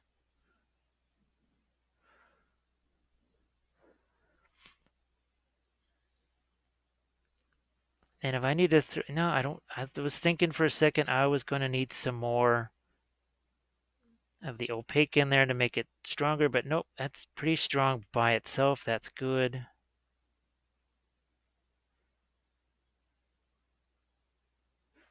Now let's get a bit of red into that.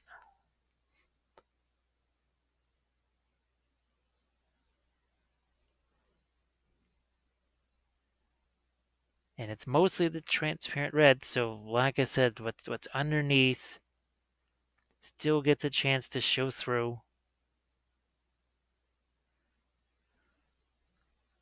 I suppose there's going to be an awful lot of dry glazing on this. Because in effect, that's almost like a glaze, what I just did right there. but not quite a glaze.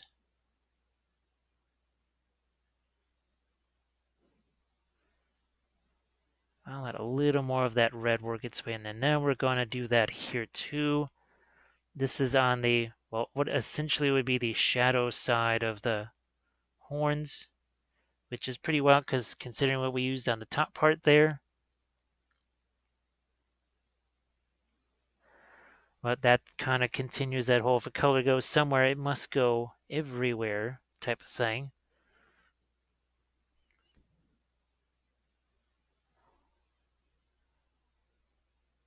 Oh, thank you very much. Appreciate that. This one, boy, I've been quite literally waiting for weeks for the chance to actually paint this thing. Well, geez, there's tons of Artisan Guild figures that I've got prepped and ready to go. It's with all of the stuff with Adepticon and everything else, they sort of had to be set by the wayside. And now we can finally start to work our way into those. There's one really nifty, it's kind of a female orc, and that's going to be nifty for green skin tones because pff, I think the last time I did a specific, like, here's a green skin tone, that was the painting pyramid stuff from 2013. So that will be fun to give that an update, and I really think I might try and do that in oils as well. So all fun, all kinds of fun stuff.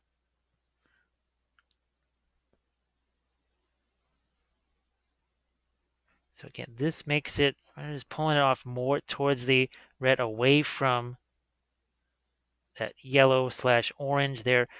Just trying to leave that as the very special color. Now, what we are going to do though is we're going to see if we can't get a little bit of this onto the wings here. And see how much lighter the wings get with the addition of that. And that's still, that is not a highlight, that's still a light middle tone. And you know, for the folks that get confused about what the heck is a middle tone, just think of your lightest color is a 1 and your darkest color is a 10. Figure the range of 4 through 7, especially. That's kind of your classic middle tones. You could extend that out a bit, but yeah, it's at that halfway between, or part of the way through light and dark. So we're going to do this wing here. This is more of that sort of cooler red, but it's still more intense. So it's not very orange, but it's still going to work here pretty well on the wings with what's already there because it's not too, it has not been, there's not so much of that yellow that's in there.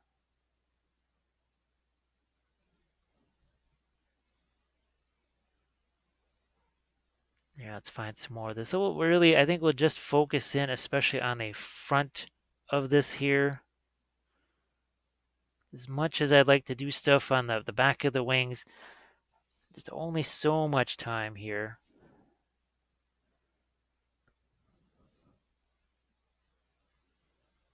There. Right.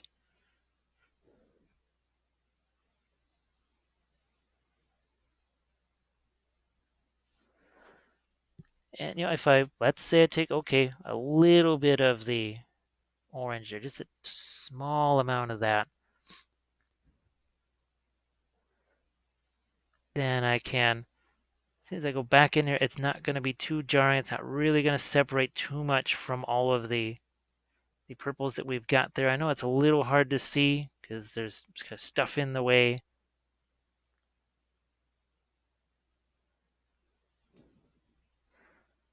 But now as I work my way in, I am going to let a little more purple get into that. So just a little bit of purple there. I think you'll be able to see these couple of brush strokes that work. Yeah, I think you can see that.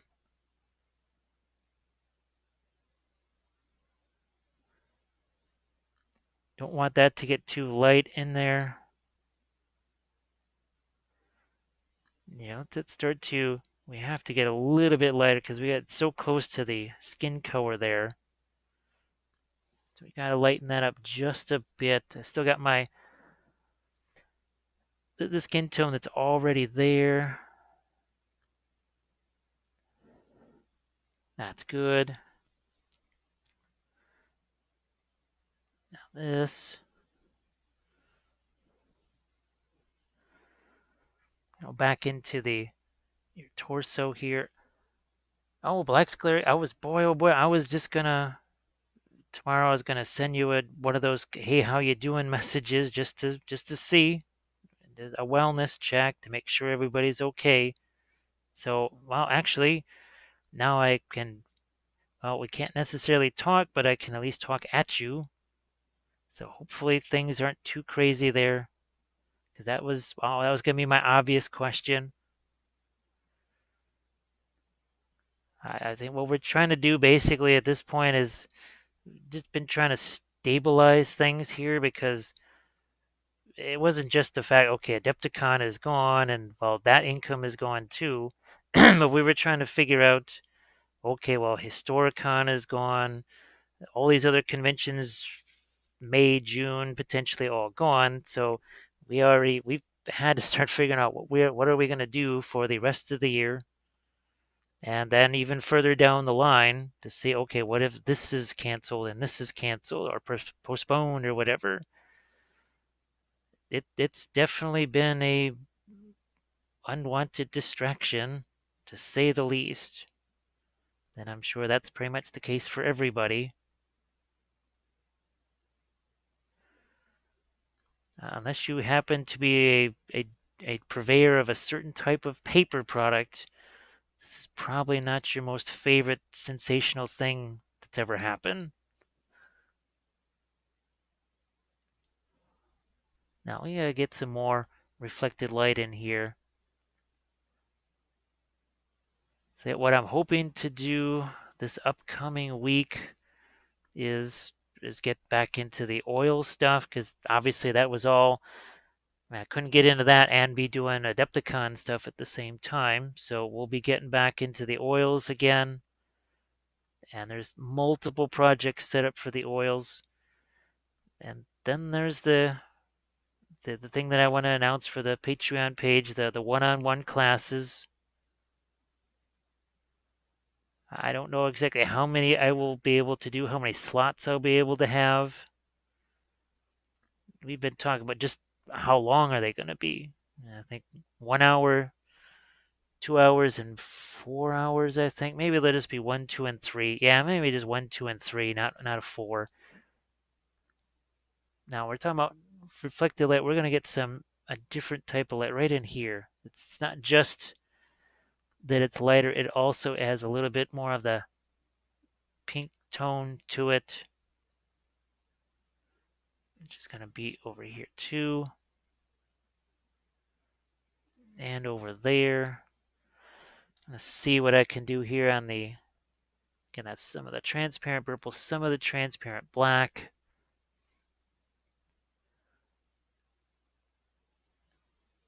And actually, I'm going to start to go with just in many different areas here, just start to add some darker tones. Because we've been going lighter and lighter and lighter. Now we're going to go back with some darker stuff.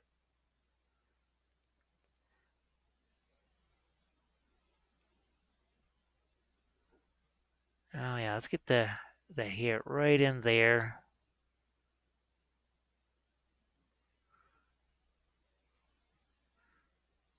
A little separation there too.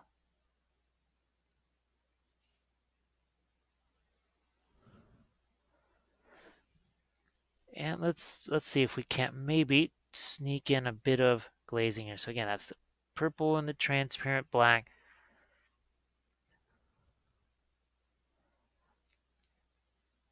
Right down into that area. Touch more water. Again, what I do like about the clears, the transparents here, all you need is some water. You don't need a medium or anything like that. And hopefully, yeah, that starts to bring out So we were doing the middle tones just before, and now we're going back into some of our darks. And it's just purple and black. We didn't mix any red into that, although purple, well, what is purple? It's blue and red. So yes, there is still red in there.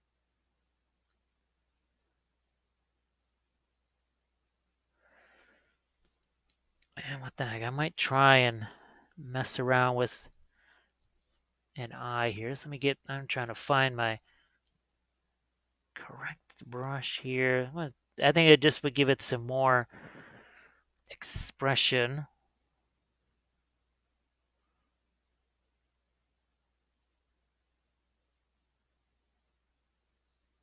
right there.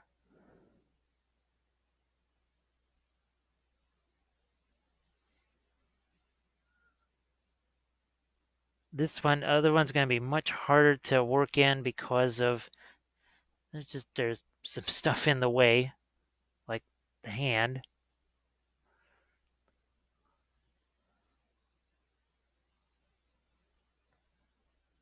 It is always fun though to have on these bigger things. You can just try and do more with the eyes, just because they're not little tiny points.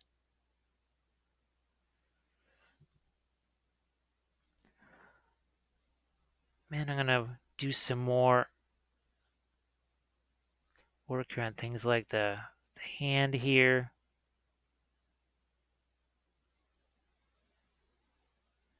Let's see if I can't get some more stuff going on the chin, forehead maybe. Because it looks plenty light, but I definitely would like to have it be a little on the lighter side. I don't even know if you can see. I'm just trying to sneak in some more light there on the upper part of that cheek. And yeah, I'm going to get back into some of my transparent orange. Oh, did a Chimera ever send? I was gonna just send them a message. I'm sure now that that's not going to happen, but uh, my guess is that they were actually waiting for Adepticon because they were going to be there, and so was I. And they probably had a box that they were just going to pass off to me because, again, they were supposed to be here. So I'll send them a message. I haven't quite had the heart to do that since they're probably, I mean, they've got to be going nuts. I would really love to try those, especially on something like this. I mean, with all of the transparent stuff we're doing, that one time, that one brief evening where I got to try them for a few hours, it was a lot like this. They had the intensity, but you could do some of the transparent stuff with them, like what I'm doing here, and that was really fun. So I think tomorrow I'll send them a note. It's back into the week there. I have no idea. I'm sure they're under all the same movement restrictions that we are, so I don't know what that does for them as far as what they can do.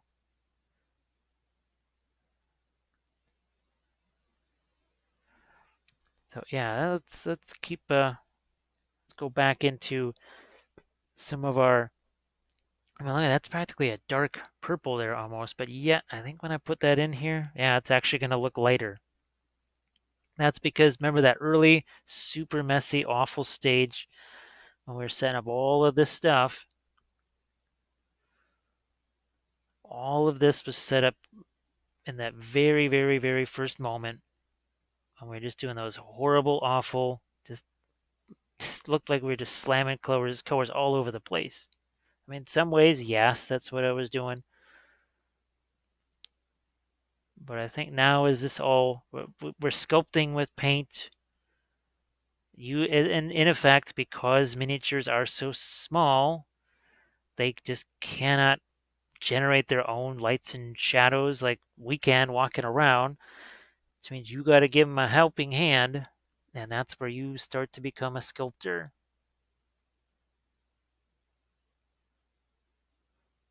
And now we can go a little bit lighter here. I still want to do something with those markings that I told you about, but I want to develop this stuff enough first before I get into that. I just thought that would be fun given the kind of open canvas that we have here. Yeah, let's go. I'm going to go back into my sort of grayed down reddish middle tone right there. See, we got kind of a light dark sort of light thing going on.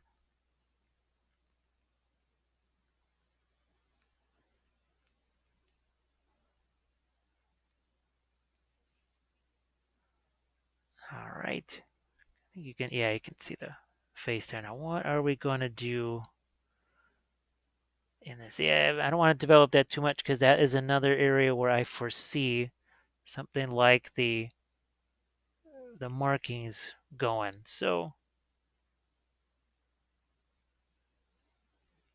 yeah, I won't mess with that too much just yet.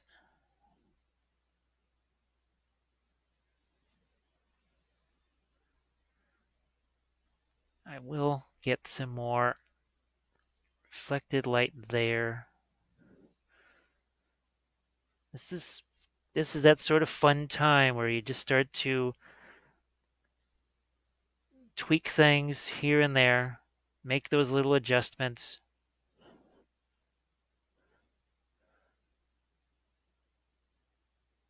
As I said, I could spend hours and hours more on this thing, but I only have so much time here.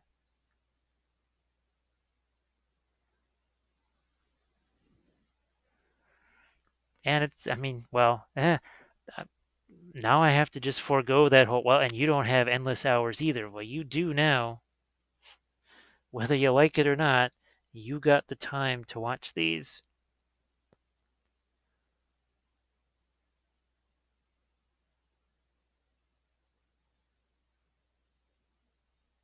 Now, I have to think about hair once again. I want to get a little more complexity in that. So I'm actually, this is the gray here. That's blue gray with some of the, basically like a seafoam green. I just want to get a few more, because here with the hair, then this can sometimes happen with the digitally sculpted hair. Sometimes you have to give it an assist and actually put strands of hair that maybe aren't actually sculpted in there. It's sometimes the ZBrush giveth and the ZBrush taketh away.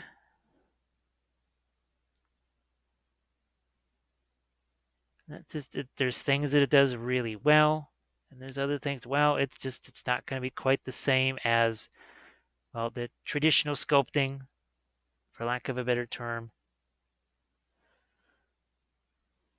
And that's mixed with a touch of the transparent black.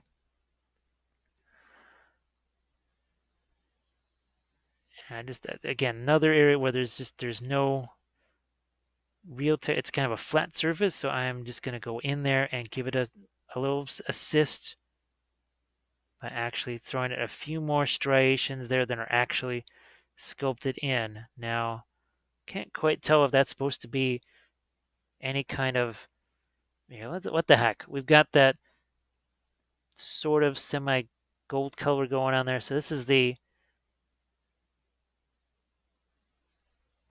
yellow and the purple mixing together, and we'll do something here. Oh, let's see if we can't make that even more yellow.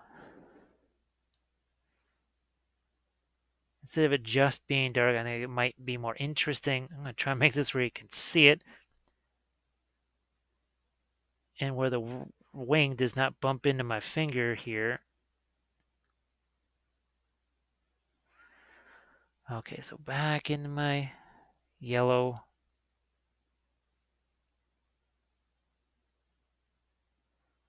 Yeah, so just, again, a couple of little hints of something that maybe that's supposed to be gold, maybe not.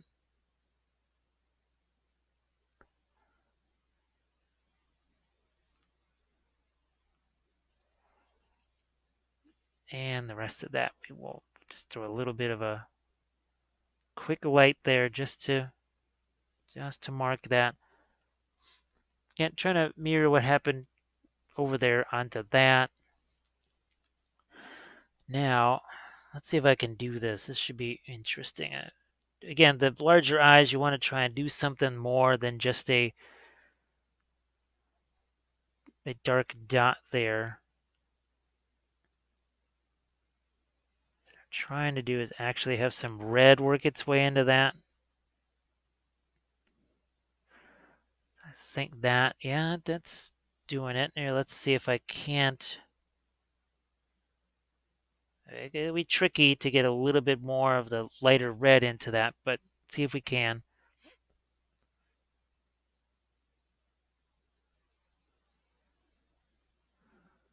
Just a little bit. Now, I also have not used this yet at all.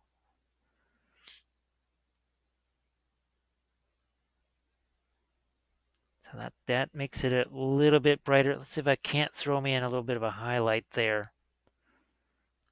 Be right on this side of your iris. It's something I've got to. It's that balance of you have to thin it down just enough to get it to touch.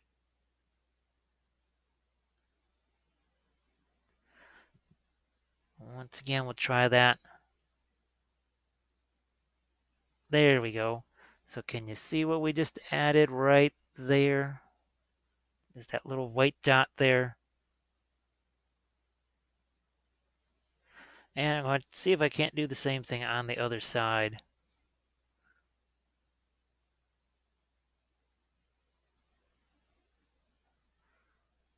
There we go. All right, so that's all. Nothing too crazy. Just wanted to work those in. Another possible. I just want to see what happens here on the here if I work in. I think that actually it's not too bad. It's not going to take away. Trying to get another light right there. Again, trying to draw some attention to those. Now, there. Let's see if I can go with this purple tone up in here. Because we have a lack of shading there, and I don't know. I was thinking at first making it all much darker. I want to see what happens when I do the opposite here. Oh, Drax is here. How you doing? 2 in a week. Actually been able to make these live. Yeah, let's see. Well, technically, I guess it's Monday right now. But the goal is now, depending on the regular filming schedule for all the Patreon stuff, is to try and have, well, at least one more of these this week with a live session, and if I can get OBS going, maybe a Twitch thing, but fooling around with maybe a Facebook Live. Those are tricky because obviously the resolution is not quite what you want. But this is something I've just been wanting to paint this for a long time. Actually, there's a whole bunch of these Artisan Guild figures that I'm just looking to dive right into. Some are 28 mils, some are this. So I think some are 54s, and then obviously there's some 72s. Now that is the neat thing about digital printing, is that you take that file, you can print it whatever size you darn well please.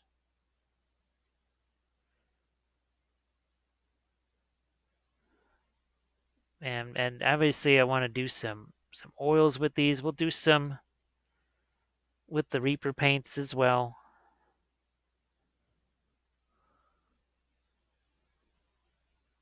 And now I'm going to try and find a few, even in some of the areas of the skin here.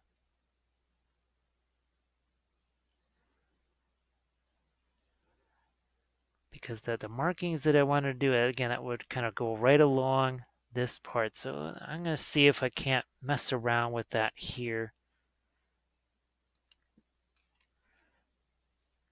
So I'm going to take, that's the transparent brown, the transparent purple. Where are we at here? And the idea is you make not a even shape here, some oblong shapes, but you sort of do one larger dot, and then you sort of build around it.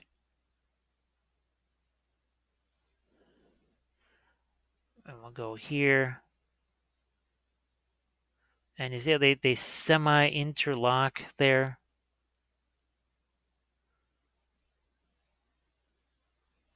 And we'll do this. And then the dots start to spread out a little bit. It just becomes less and less noticeable.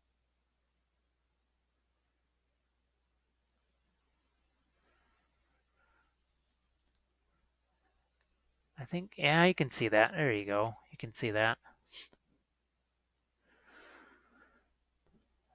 And we'll just work our way. Now, this is, again, another reason why we didn't go too crazy with trying to blend all this stuff in this area because, well, I knew that I was going to be putting this around here somewhere.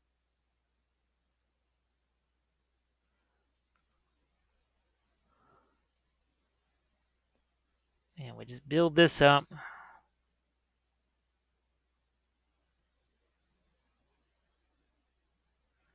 That's about a bit more there.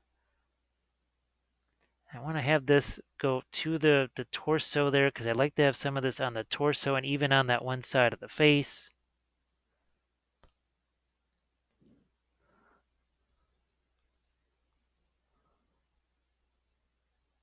Let's see, I want it to go right up there.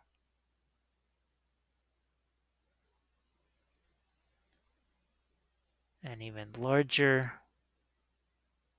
This is, again, this, I didn't really fret about transitions here because, well, you can see, and I wanted to actually attach that to right underneath whatever she's wearing.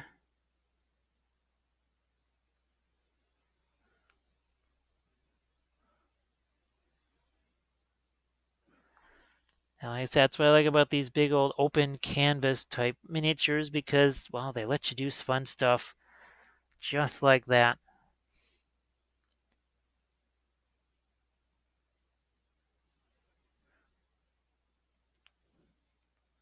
Now we're going to carry this into the torso. I'm going to say start there.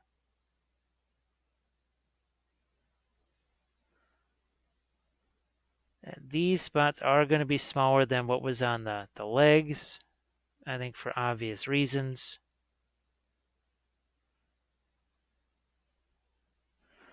Again, another reason why I didn't go too crazy right there with blending things.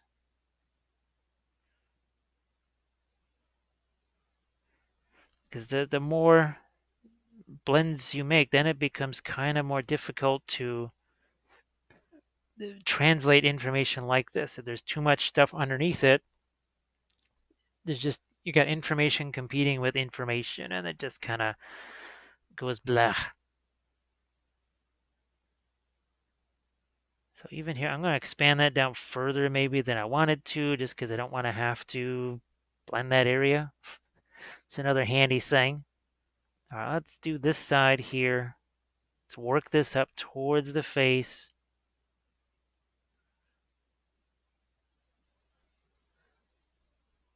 But keeping it relatively smaller here compared to what was on the legs. So it's working its way all the way up here.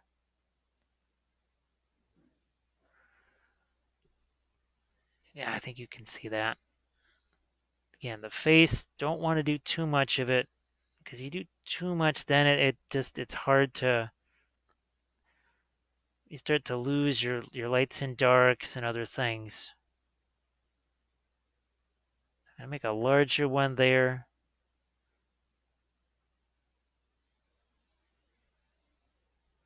Maybe even have it go up over the eye, so you can see how that's worked its way up over the shoulder there.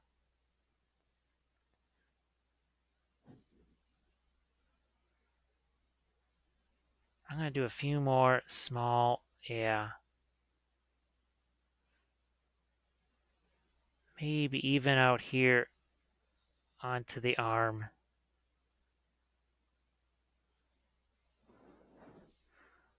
Let's do a couple more out here. So this is one of those things, if you start out with less, you can make more. If you start out with more, I think you can see making less of these would not be very fun.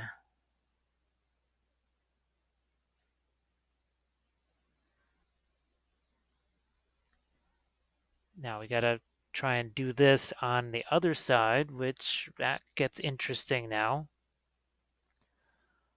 All right, I'm gonna take a little study here of what we've done with our markings.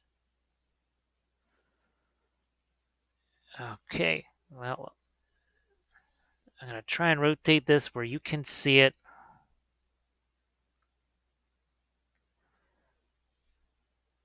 So right there, I think right here is where we're just gonna have to start.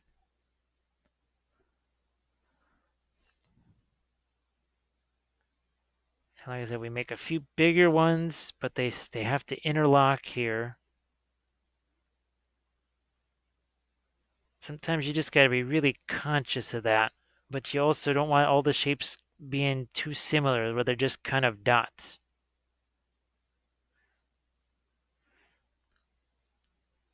You know, I'm just gonna refer to what I've got here on the other side.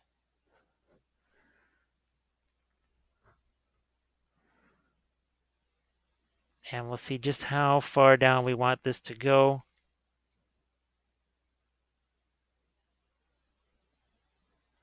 And in some ways, I'm going to have it actually twist around a little bit this way too.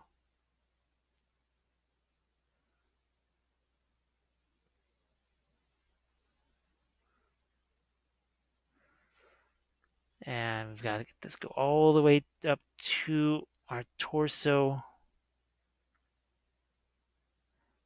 I know you can't necessarily see all that, but I apologize.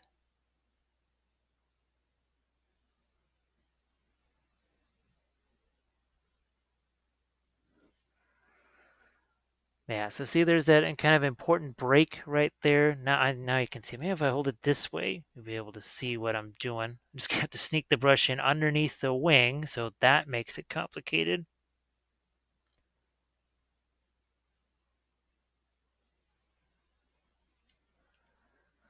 So again, we got that. Trying to translate this over here, so I think we can actually fill this in a bit more as I look at my stuff on the other side.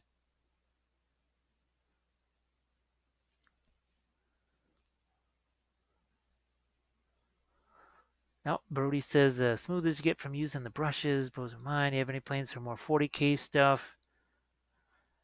There's the Rubik Marines. That's for sure.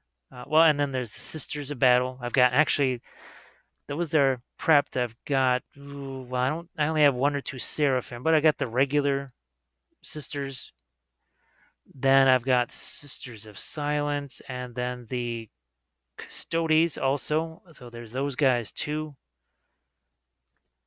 That's the initial 40K stuff. Now for the Patreon page, obviously is the Rubik Marines, and I'm really looking forward to those guys because I have not had a chance to do some nice Zinchi 40K stuff. Well, 2008 maybe 2009 is the last time I've really had a chance to paint that. So I'm looking forward to that. Now, actually, some of those too.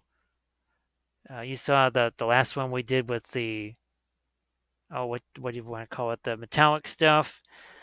Gonna do some more stuff with the metal medium. I just did a couple more Patreon videos dealing with the metal medium, a dark sword one, and okay, it wasn't for what was it? Oh, it was another fantasy type of a thing. Yeah, let's do. Just gonna do a couple of the dots right in there. Don't know if you can see them. They'll be smaller. Just and then here, let's go down the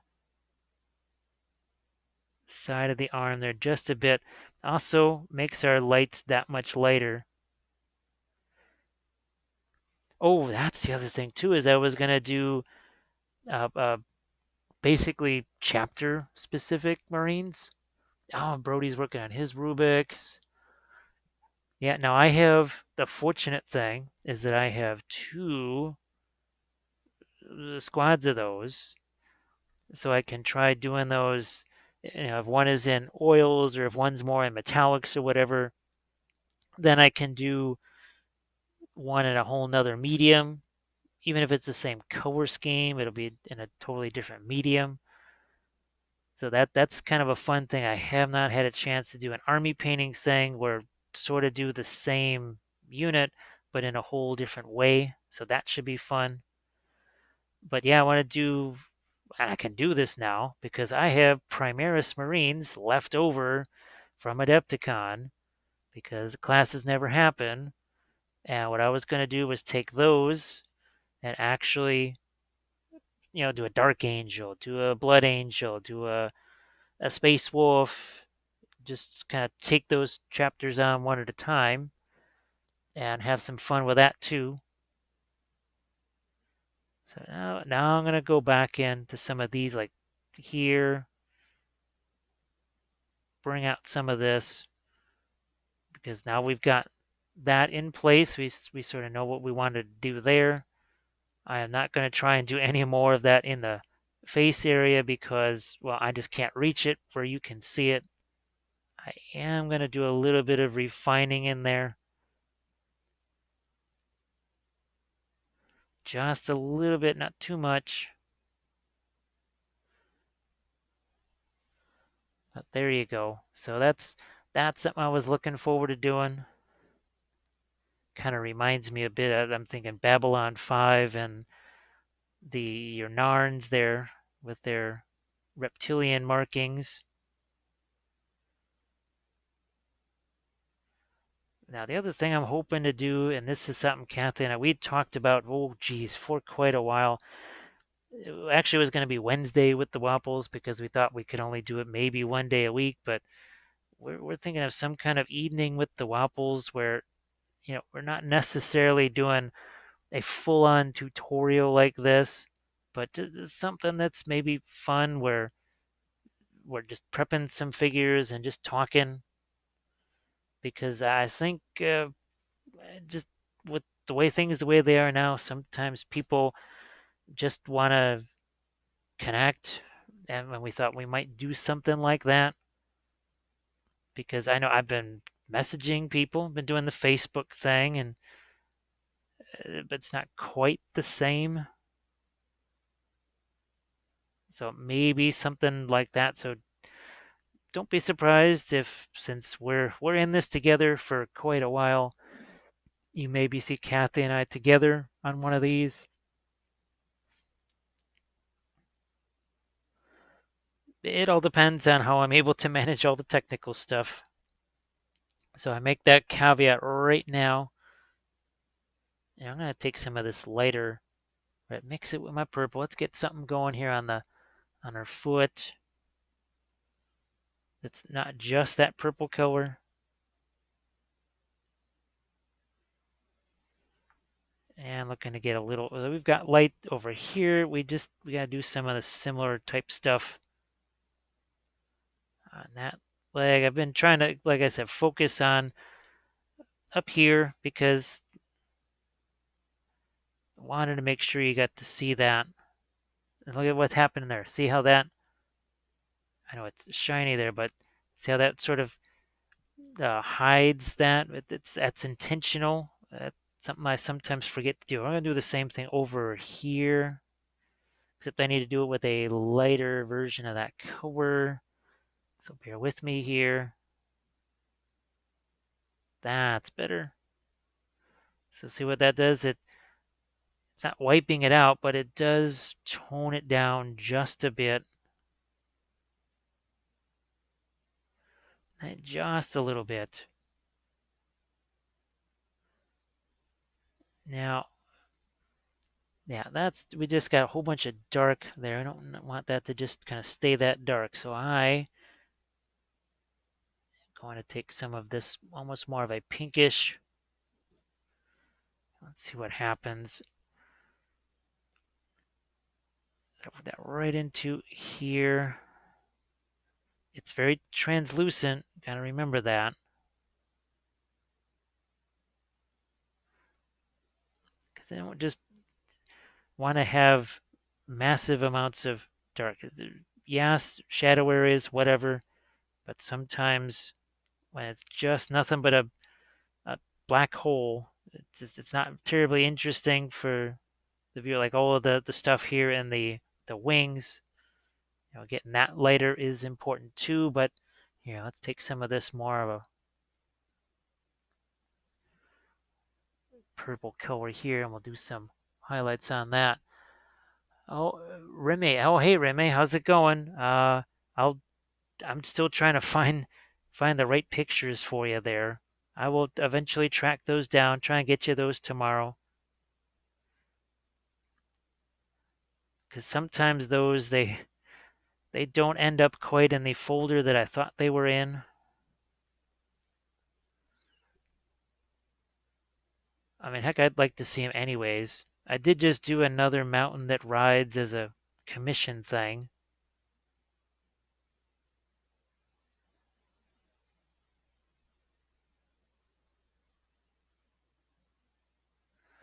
Yeah, let's get a little more of the...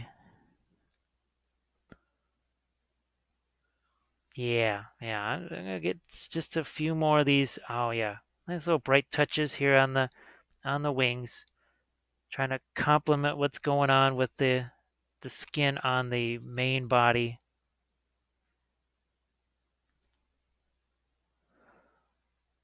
But it has been a long time since I had a chance to paint the red skin. Now I'm looking forward to maybe trying this with oils too. So I have to find a good subject for that with the oils and see how that works too. Now let's get this is the red that I'm looking for. This is we're going backwards a little bit here. There we go. And worked some of that right in here. So we have lots of dark. We're trying to work a little bit more of the mid-tone in there.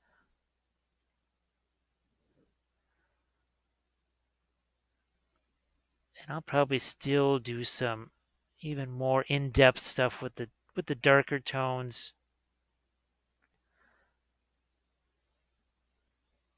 We're kind of going back and forth between a little bit more of this more pinkish, purple type stuff that maybe has a little more orange in it. Like, okay, let's do that here. Grab some of this. Now it's more orange, but it's also actually grayed down a little bit because there's some of that purple that worked its way in. But it is a little lighter.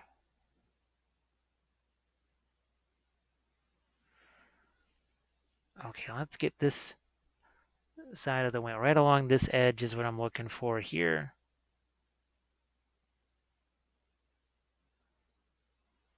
And even right there.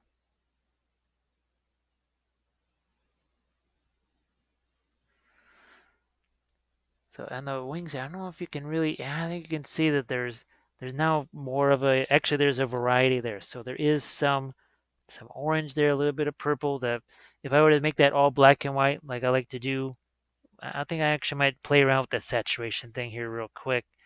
you'll see that there's the values are almost the same, but there's just a difference in the color, in that tone of it. So let's play with that here. So let's get it where you can see it. So you can see you've got your reddish tones, your more orange type stuff going on. There, I'm gonna kill that light.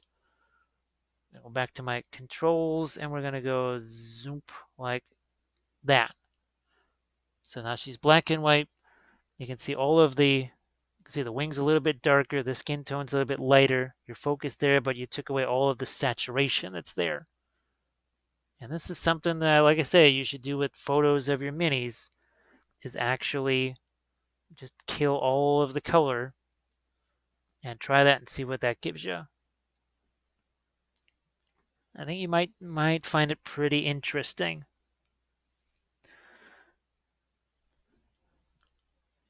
I'm going to do some on this wing over here too.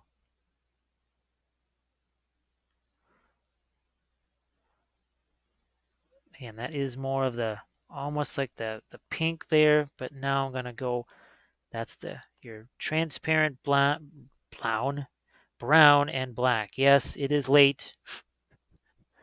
It is late. What is it, 4:50? Almost 4:50 in the morning here. I'm just going to work in some darks. I hope you can see that. I know it's, but something like this, when it gets this complicated of a shape, sometimes things just go in and out of view, so I apologize for that. I am going to work in here. We got some of this. That's basically a bluish gray, mixing it with the purple. I just want to make sure this is on screen for you here. And now that, starting to work that into the wings here. That's an important color that I've been wanting to get in there for a while.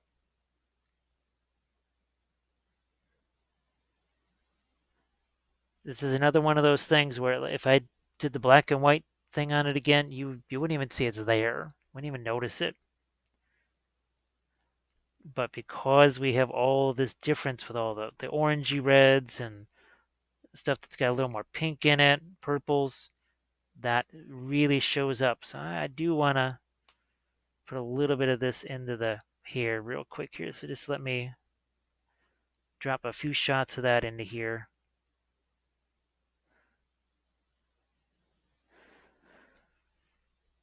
As I said, I have a bunch more of these figures here. Some of them are going to be Patreon tutorials because they tie in with everything else that I do on the Patreon page. And by this time, you do the Army Painter pledge level. That's the $15 one. You're creeping closer and closer to 400 hours of video tutorials, and guess what? You have time to watch them all now because you've probably already been binging. Heck, you might have already binged everything there is to binge on Netflix, and you're probably on 10-year-old shows by now trying to binge those for a second time. So maybe something that's more fun to binge might be some interesting army painting tutorials. And they're 5 episodes long. A couple of the ones with the oils, they're actually 4 episodes. And it starts with basing. And it takes you all the way through everything. Freehand, object source lighting, because yes, some of those units do. The entire unit has object source lighting on it. And I've got Bolt Action, War Cry, Sigmar, several Lord of the Rings series, and there's another one that's going to be started soon. And yes, there's 40K. I already have the Necrons, so there's already one 40K series, and there will soon be another. And yeah, I'm on my second Warcry series. So check that out. I think it's one of those things where you can be hopefully entertained, but also it gives you some new skills. There's busts in there. There's the dark sword figures. I think there's plenty of stuff to suit just about every possible need. And I keep talking about oils. I really love my oil paints, and I've got at least 3 oil painting series so far. Yep, 3 of those. So yeah, check that out. If you look through some of the posts that I've made on that page, you'll get a really good sense of what some of the dark sword things look like, and the army painting series. I got my Instagram address over there. You want to see what the finished pictures of stuff looks like and say some of the tutorials. Well, that is pretty much where most of the those images now reside, is on the Instagram account. I'll try and do some IGTV stuff. I really don't quite know how that works yet. Can I do a real tutorial? Does it have to be something super brief that's only 10 minutes long? Can it be somewhere in between?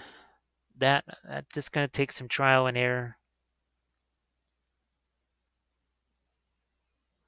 I'm just trying to do here a little bit of, again, some more reflecting of light. So I'm going to go back into my purples again for here.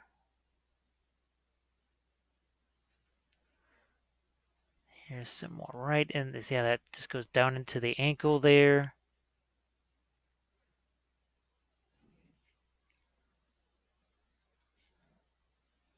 And I'm going to get a little purple there on my wings.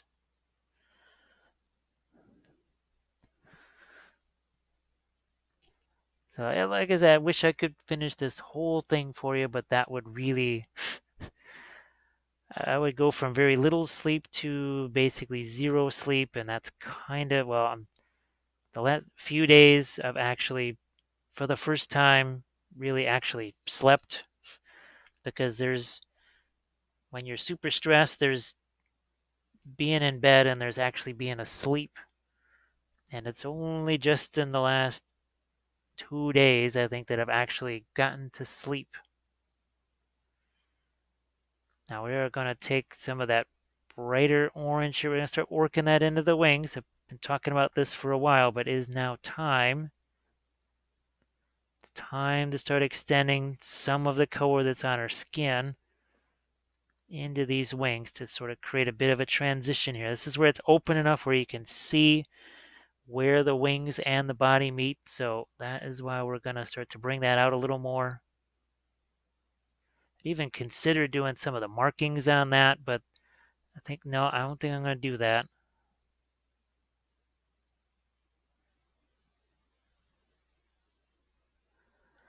Yeah, just trying to sneak in some of this warmer orange red here. Not too much of it.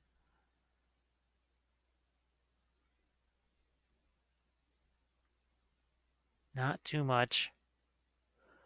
Now here, gotta deal with that. So we are going to go back to our black and purple mix. Get to that. Then we'll put some lights on that later, but I see another area I've got to work on right in here. There we go. Some of that still has some of the original glazes there.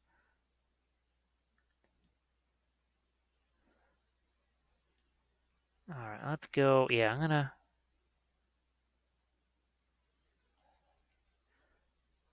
Let's play maybe with the horns here real quick, just in this area up here. Now, it's not the most interesting part of things, but nevertheless,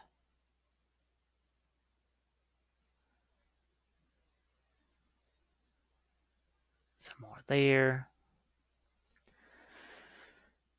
And for the heck of it, I'm even going to throw in, so we got that more of a bluish color there.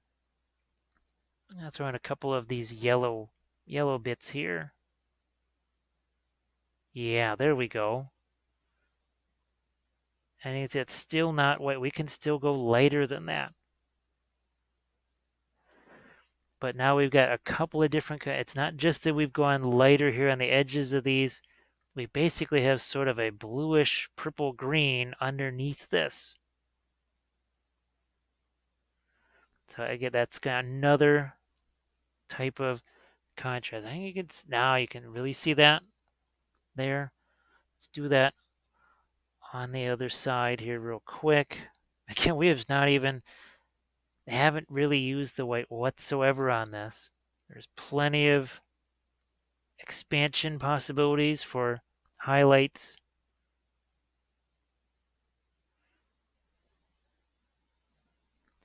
This is why I advocate don't even put it on the palette because you'll be tempted to use it. I mean, if it is there, you would say, "Oh, yeah, I can just use a little bit of it here." It's like the ring. It's like the one true ring. If you have it, it's gonna keep talking to you until you use it, and most likely you are gonna be using it for ill. You'll think you're gonna be doing good, but what you're actually gonna be doing is using that ring of power for evil, and you'll be sad.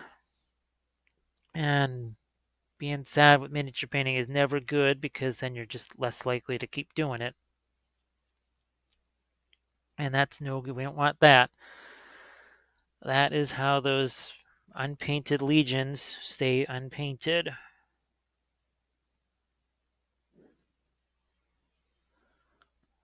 So again, took some of the opaque paint. The idea is just keep seeking out wherever I can, trying to get some of that sort of reflected light and some different color options. So again, that's more the pinkish red there. I will lighten that up and see what we get. That's okay. That's good. How about here? That needs something there. I think that's just a straight up orange. Yeah, there we go. There's just sort of a harsh edge right there that didn't seem to make a whole lot of sense. Now maybe it makes a little more sense.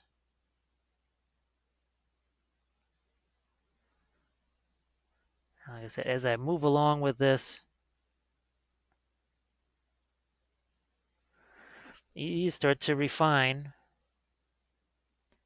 Maybe here's just a touch. Look at what the tiny bit. I mean, that is ever so slight. Yes, it makes it lighter, but it's also going to bring in the chalkiness. So what do? We bring in some of the yellow there to kind of get rid of some of that.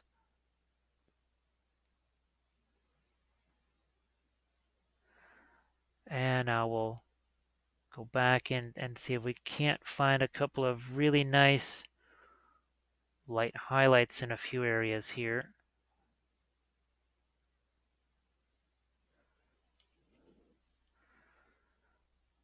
Oh yeah, I think I'm gonna, boy, don't want to get too light in there, but I just need to, and I need something here too, like that.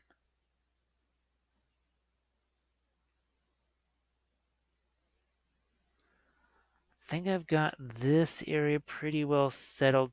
And you can see down here on where the hand is, I've gone more with that sort of pink type color. Let's do a bit more. So it's changing. We're still getting the same level of highlight as far as light or dark. If I was to make it black and white, it would have that same level, but difference is just it's kind of a grayed out, almost purple type color. Now we want the highlights that are behind these. And this is a 2D painting type of thing. So you want, if your warmer colors are going to be here, these you just want cooler because you want to have foreground, middle ground, background, and you pretty much want your background colors to be cooler. I'm going to drop in a few lights here, make that look a little bit more bony, I guess. That certainly could use some highlights. I don't know if you can see that, because there's some striations sculpted into that. So let's take advantage of some of those there. All right, here, I just think there's an opportunity to do something like that.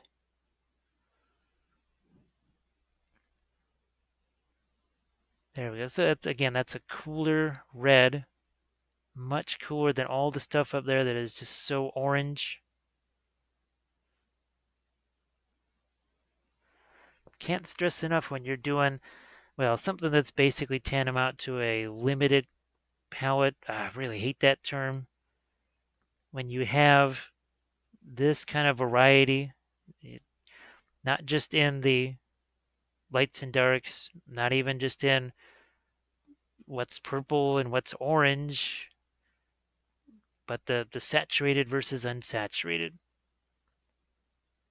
I know that starts to drift into the whole 2D art kind of thing, but physics are physics, and even when you're painting, physics are a thing.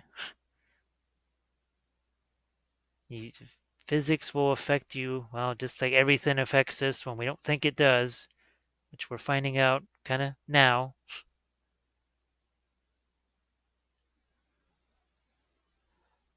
I'm going to work in some of those same sort of pinkish tones over here. Kind of scumbling that in. And actually using my finger to blend it. Where am I at? I'm over here.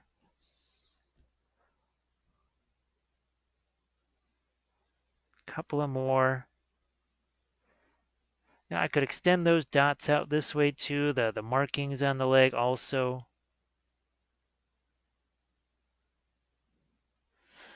I am going to go slightly darker, which means in this case, actually just a little more translucent.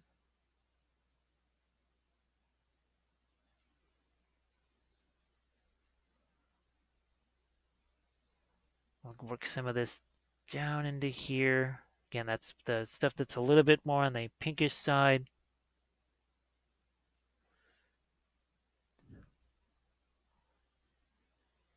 Working in some shadows. I'm gonna go back into this.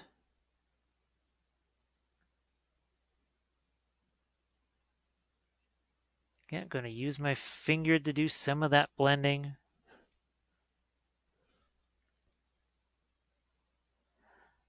And then maybe in a few of the tarsals or metatarsals or whatever, just maybe get some of this more of the warm highlights there.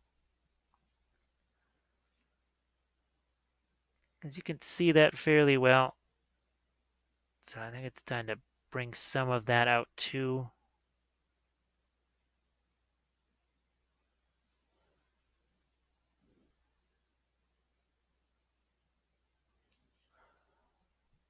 There we go. So like I said, I'm hoping that something like this just gives you some ideas. I'm not trying to throw out a whole bunch of rules. You must do this, you must do that. I try to just present more options and solutions than rules. especially now when everybody's trying to impose so many rules on us.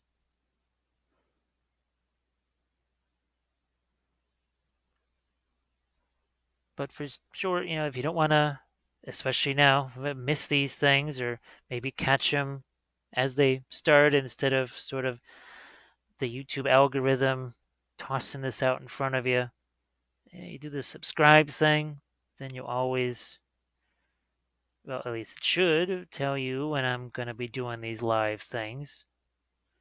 They are usually around this time in the wee hours, well, at least the wee hours for me. I will try and do these at different times for our American friends. Well, neighbors, because, well, we're in Chicago.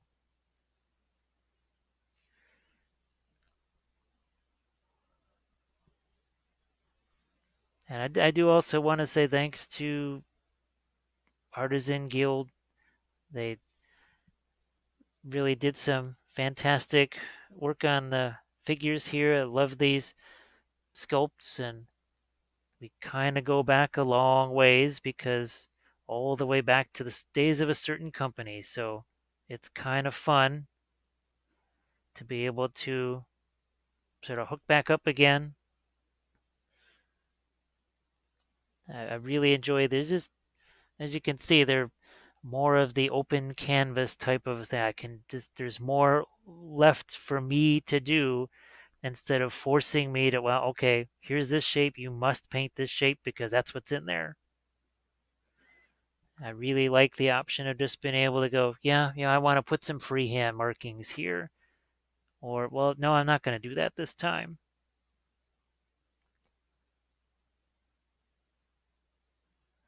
So they do present you with much more freedom, more open spaces, which I'm guessing that all of us are going to be really craving not too long from now. So this is an even brighter kind of a yellow orange here.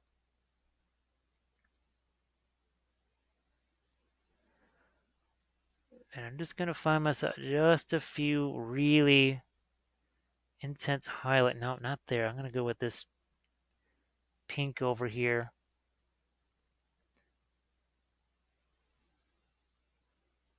Again, finding a couple little highlights maybe on the hair.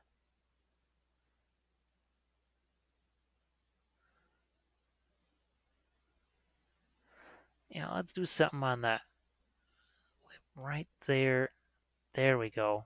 That's better. The other thing too with the faces, you're always trying to find some kind of expression on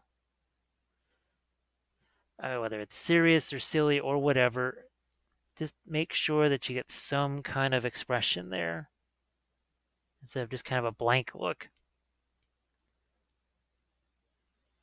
It could be snarl, it could be anything, but just make sure there's some kind of personality going on.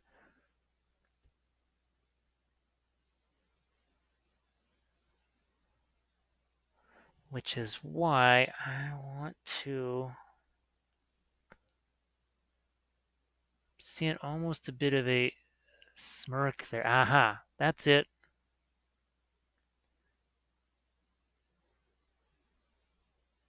That's better. There. Now, okay, I just want to say thanks a lot to everybody that followed me and watched this here. You want to drop a like on this video here? That is always helpful. YouTube really does like that. And if you want to see what the Patreon page is all about, I do suggest you check that out and see just how many insane amount of hours of videos are there. If you sign up, I get an email, and then you get an email back with all those juicy links so that you can binge to your heart's content. And yes, when you sign up, you get all the previous videos because you need those because everything builds on everything else. That's the goal of it.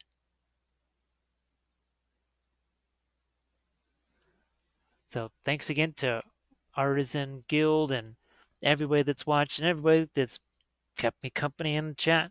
So thanks a lot, guys. I will see you later on this week.